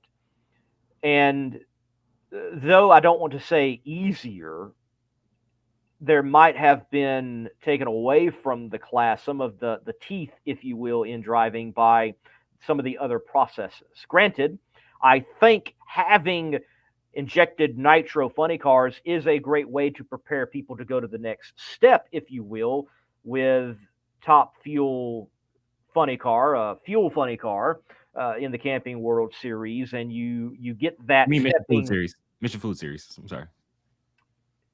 Still Camping World right now. I know, but it's Mission Food Series. And we hadn't even talked about that. We got to talk about that in a few moments. Yeah. But the current Camping World Series, that you have that stepping stone, that transition point, just like you get with an injected dragster. I mean, that's a great way to transition to top fuel. The management is very similar, as I am told, from it to a top fuel dragster. With that being said, these have been allowed to bring other cars into the class, bring other competitors in the class. I don't think that's happened. I think the plan has so far not worked because we just, at this last national event, the Nevada Nationals, you had 13 cars. And that is one of the higher car counts for national events for top alcohol funny car. The fact is, you have many in the class that believe the way that it should be done is with that clutch, and they don't want to see anything else. Look at the reaction of Sean Bellemere. Like, I love beating those two-step cars. Yeah. And there is that sentiment. There is even, in fact, right now, the Pro Alcohol Drag Racing Series is being formed for just clutch funny cars on methanol to run and to compete in. And you've obviously got some that have said, we're not going to compete no longer in NHRA. We're going to do Funny Car Chaos. And that has taken cars away, just like Williams Brothers Racing with Kirk Williams, the 2022 Funny Car Chaos champion. They competed in the NHRA. They've won regional championships and have competed at national events. They don't have any desire to run NHRA any longer. I think overarching, though, even more than just, that's what we think top alcohol funny car should be, and that sentiment, that even goes in the vein, the main vein, the artery argument, if you will, that they are not being treated the way they think they should be treated. And I think in some ways it has got better, but I think this past weekend was opening some old wounds, if you will, and the way in which that schedule worked out. And alcohol was very early, very late, or didn't get any time at all. No, and you make some great points, and the reason why I wanted to ask you that is because it's it was very, very telling and very eye-opening when Bellemere said that. He was like, after the win, he's like, I love being those two-step cars. So like I mentioned, it's nice to see these different type of variations within the class, but has it worked fully? Has it gained cars? Maybe not, but hey, we'll see how it goes in the future. And we talk about gaining cars just to kind of transition a little bit. The health of Pro Stock, it must be good because they're going back full time next year in 2024. They're racing the full 2024 season. So, yeah, obviously when that changed in 2019, when they went to the limited schedules, because hey, car counts weren't that great. People weren't showing up, and now you see we get full fields now, and obviously that Mission Foods money must be good for them to go if you go on a full 21 races next year in 2024. Certainly, Pro Stock full schedule next year. Granted, that schedule overall has come down from the number of events that it was, but Pro Stock initially went to less races to help that class. That class has turned around. Now, granted, I love Pro Stock drag racing, but Pro Stock drag racing is not where I wish it was. I want it to be at Factory X. I'm going to be honest with you. Monday, I'm sitting in the stands waiting for Top Alcohol to come up to film for my recaps and my reports for Top Alcohol Funny Car, and I got to enjoy the passes of Factory X.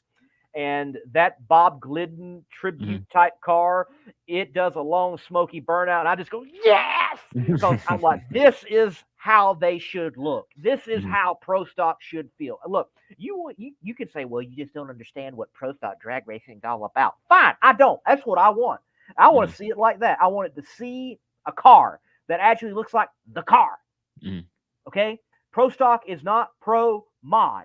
Mod stands for modified. Pro stock stands for stock. Look like something stock. Okay?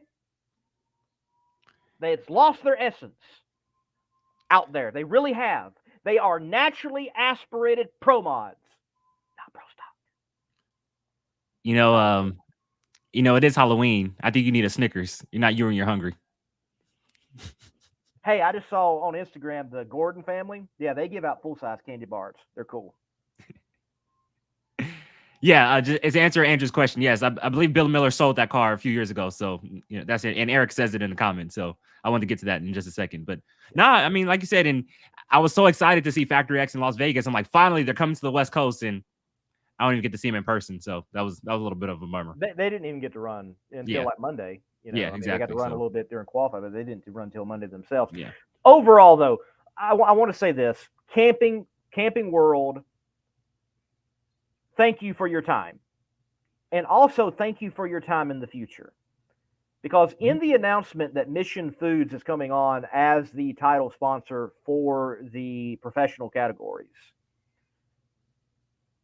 we're not losing Camping World. No.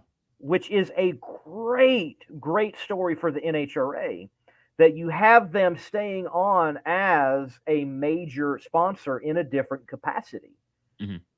And you gain now a title sponsor. You retain who was your title sponsor, which frankly, that doesn't happen often in marketing, period. That's true. Mm-hmm. And NHRA has done something. Camping World sees something of value for them to remain. I mean, I don't see Camping World have much presence in the Truck Series after they have stepped away from being the title sponsor there, but they're sticking with NHRA. That is good for the NHRA. Missions Foods, I love this brand coming in. Frankly, I hope. I've heard that they're going to be with the safety safari, that it's going to be, black uniforms. I'm hoping for like red and yellow. I want them to look like Hulkamaniacs out there, but the NHRA maniacs. That's what I hope for. It would be fire, I think, to see that. I know, 90s kid, go, what you gonna do, brother? Anyway, but you're aging yourself right now. I am. I know. I saw like a gray hair earlier, but you also know when you're talking to girls that they have to dye their hair, that you're like, man, life's really different now. life's really different. But Mission Foods coming on. I love that it is not an automotive brand. Mm-hmm. I think we need that in drag racing so bad. And look, Camping World is not automotive in the sense of mainstream general automotive usage of everyday driven vehicles, but they do have a heavy automotive side because they are a recreational vehicle company, along with the supplies that go with glamping, if you will. But to have a company that is non-automotive, the size and the brand that Mission Foods is, with its international scope and its already other involvement in other sanctioning bodies that are motorsports, the potential is great for the NHRA. And I love what they've already done with just where they are in sponsoring in Pro Stock Motorcycle, what they're doing now with Angel in the injected nitro ranks of Top Alcohol, and what they've done in activating the Too Fast, Too Tasty challenge. Like, we see our drivers already in grocery stores, and they were just playing that role. What kind of activation can we see and expect with them being the title sponsor? It's good to see this. For me, you think of drag racing, and while I loved drinking Mellow Yellow, I just felt like it didn't match. There's nothing mellow about 12,000 horsepower, 330 miles per hour drag racing, right? And so I'm like, right. My thought I love the drink is, why did we never get the actual full brand? Exactly. The big brand. Powerade, I felt like, it had power in the name. Powerade, Full Throttle, even though Full Throttle not a top name brand, I feel like Full Throttle, cool name, But aside from the cool name, I was wanted something, for a new title sponsor. Hey, I wanted something, some, like I said, we mentioned 12,000 horsepower, 330 miles per hour. I wanted something, down and dark and dirt gritty, like Monster Energy, or just something cool like that. But then I got to thinking, right? I'm like, you got to respect Camping World for what they did. When Coke pulled out all of a sudden, just out of the blue, and Camping World stepped up, at the end of 2020. And, were they full on? I don't know. But, did they sponsor a car? No. But you gotta thank them for the time they were here. Mission Foods. I started to think, and I'm like, man, they seem very passionate about drag racing. They sponsor Angel. They still sponsor Vance and Hines with Eddie Krawick and Gage Ferrer, your soon-to-be 2023 Pro Stock Motorcycle World Champion. They put the money up for the Mission Foods Too Fast Too Tasty challenge. They ain't got to do that. That's a lot of money out there they're putting out throughout the whole year. And now they have the naming rights to the whole series. And from what I'm hearing purses for winning races and championships are about to go up, along with Camping World staying on. Should go back to pre-pandemic levels. So the intention, I have heard with the intention over time that they will go up. So I'm honestly excited to see where this goes. It's a new era of drag racing. 75th anniversary season is coming up in just a little bit. Yeah. We're moving into a new era of NHRA, and I dig it. So props to Mission Foods for stepping up and see what they do. Look, there is ebbs and flows in life in general, but certainly with a sport. And we have seen those ebb and flows. I think NHRA drag racing has sailed the pandemic and post-pandemic waters exceptionally well, honestly. Mm-hmm. Now, does that mean that there haven't been some times where they have hit a breaker wrong? No, I'm not saying that. But overall, I think they certainly get a high passing grade for how things have been handled in the sport. Yeah, I know we've lost tracks, but we're also gaining tracks. I know that we have seen the loss of a title sponsor, but now a gaining of a title sponsor and a gaining of a new title sponsor, taking it to the next level. You have people come back into the sport like Air Force. I don't think we talk about that enough. They have had involvement in the sport, in activation on the midway. So the military back at NHRA national events, just like Army was so many years ago. There are things you can look into an NHRA national event and for the NHRA right now and see the trajectory going upward. Mm-hmm. So for everyone out there that says this sport is dying, shut up. Please. There is no sense for you to spill anymore your asinine, dim-witted opinion. Shut up. This message brought to you by Lee Craft, the Monday Morning Racer. We got 5 years tops. 5 years. We got 5 years tops. Start saying goodbyes now. We got 5 years tops and it's over.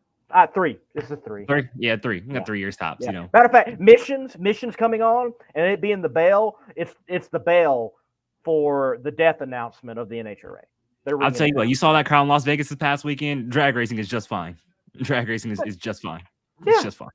I mean, there are great storylines. Look, do I think that the NHRA needs to do a better job of handling these disqualifications and like what was it and like how did it occur and why did it occur? Granted, they don't have to. I get that. And I've said that on this show. They don't have to, but it would be nice that they would step out ahead of all of the swirl that can happen and give some stability in these situations. I would like to see that. Mm-hmm. But, the PR department is hamstrung, if you will. They got their barriers, they've got the markers that they got to stay within, and they send out what they send out, and they have to send out. Like, look, every time I get an incident report from Josh Hatchett, I read the thing, and I'm like, well, I already saw that on track. There's nothing new here. But that's just all that's sent out, and that's all they can send out. I would like to see more, put some meat on the bones, if you will, of such incident reports and notification of disqualification and everything of that nature. I know they don't have to, and I've said that, and I remind people that, but I would like to see it. So who puts on the laid-back headers in Pomona? What? Who puts on the laid-back headers in Pomona? Talking with Krista, talking with Thomas, well, they're not teching these cars before. Can you fudge? Can you get away? Possible. I mean, really. I mean, if I'm a crew chief, worth my merit at all, I'm looking at every gray area, and I'm looking at every edge. Why not? Well, here's the thing. So I've been joking all show, right, about layback hitters. Like, of course, I'm just joking, right? Well, you get thrown out, right? You get your DQ, your Q4 run thrown out, right? DQ. You struggle round 1 and round 2. But when it matters the most, biggest round of the year at that point, Bob Taskett racing Matt Hagan, the points leader, to semifinals, pretty much your championship on the line, and you go up there and outrun him. I think that says enough.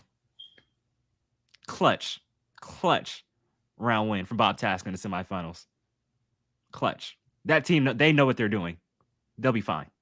Yes, for sure. You going trick-or-treating tonight? Well, it's 11 o'clock on your side of the country, huh? Dang. I'm in Vegas. Oh, you're in Vegas. Oh, you're in Vegas. Yeah, I'm in Vegas. Yeah. So You're going to Dre's, huh? Not going to Dre's. I don't know where I'm going to go. The beer's good enough for it. You should go. Beer's good enough for anywhere. It's true. That's true. That's right. It's a utensil in its own right. It's true. Yes. I like it. Thank you, sir. It glistens in that. It glistens in the Nevada sun nicely. It's something about when we were in Vegas. The braids and then the beard. It's just a good combo. I know. Hey, you're tall, dark, and handsome, and I'm short, white, and gorgeous. Man, it's like just good combo. We're like Steve and Antron. It's like okay. Yeah, I go with that. Milk chocolate, vanilla cream. I like it. Salt and pepper's played out. Right, salt and pepper's played out. I'm a bit salty though. I will say that could work for me. Salty because of a certain driver or what? Because of people saying dumb things. He turned red, you guys. He turned red. Look at him. He's turning red. Look at that. Dumb things online. Whoa. People saying dumb things online. That's why.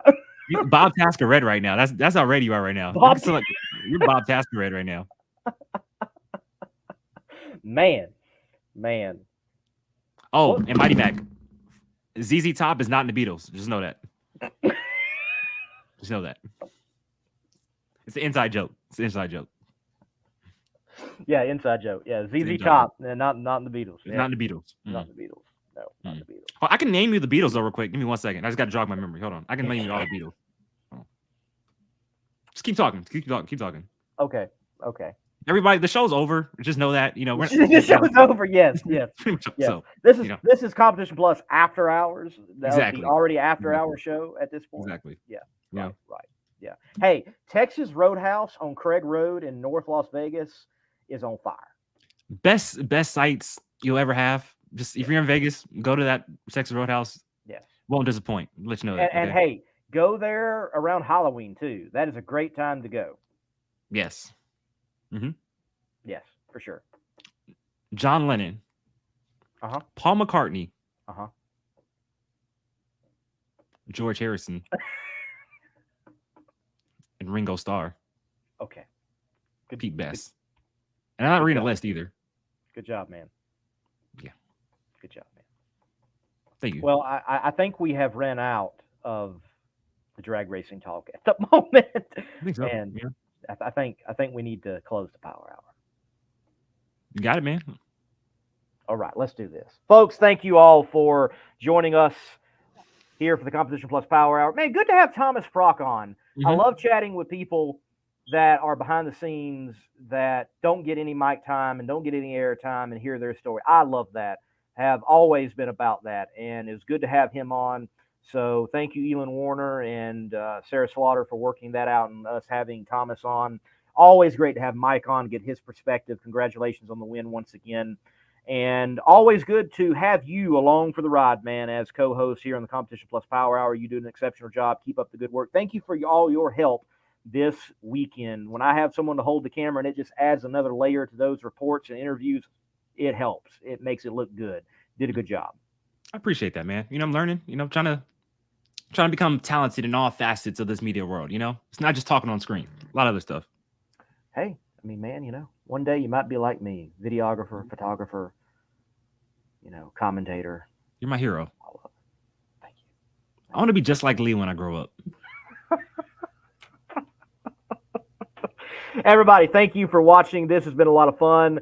And hey, tell someone about the show and let them join in next week. We want to hear from you. Put your comments in and Well, no telling who we're going to have next week. No telling. But oh, before we do go, I just want to give a shout out. Congratulations to Tommy Franklin, PDRA Pro Nitrous champion.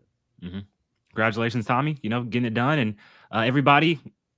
I want inside the NHRA final show of the year will be next. Well, actually, we're going to do a preview show next Thursday. So last 2 episodes of Inside the NHRA coming up. I want this to be the biggest shows of the year. So come out. It'll be streaming live here on Competition Plus, YouTube, and Facebook. So come along and recap the final race of the season with us. It'll be a lot of fun. It will. That show is doing phenomenally well, and you're doing a good job with that, along with Dave Lazowski. That show is certainly, people are looking forward to it after race day whenever it does air. So keep up the good work there. Between the Slicks, this coming Thursday, we'll have an episode, just traveling everything this last week. Again, was not able to have an episode. I'm going to try to be working that out in the future where there is a sustained episode each and every week for Between the Slicks. It just has been a wild year, good year for myself in working in motorsports and in particular drag racing. But this week, Fiona Crisp, we're going to finally get her on, the young lady from Australia that spent some time over here with Randy Meyer Racing and competed earlier this year, and get her perspective on drag racing here and in Australia, which is a great time to talk to someone from down under because they have been having some successful events here lately, even a brand new drag strip with over 20,000 people in attendance for its grand opening. So looking forward to talk to her about that, her being there and in competition, actually. Well, all right. Looking forward to it, man. Yes, sir. Yes, sir. To each and every one of you out there, thank you again. Hit that like button, hit that share button. This has been the Competition Plus Power Hour. I'm Lee Kraft, a.k.a. the Monday Morning Racer. That over there is Darren Williams Jr., American Hot Rod Entertainment Assistant Editor for CompetitionPlus.com. CompetitionPlus.com, the place where you can believe what you read on the internet. And if you want the real scoops, go there. It's not always just press releases copied and pasted. It's actual, real, writ on the world of drag racing. Love, peace, and chicken grease. That was racist. You're supposed to...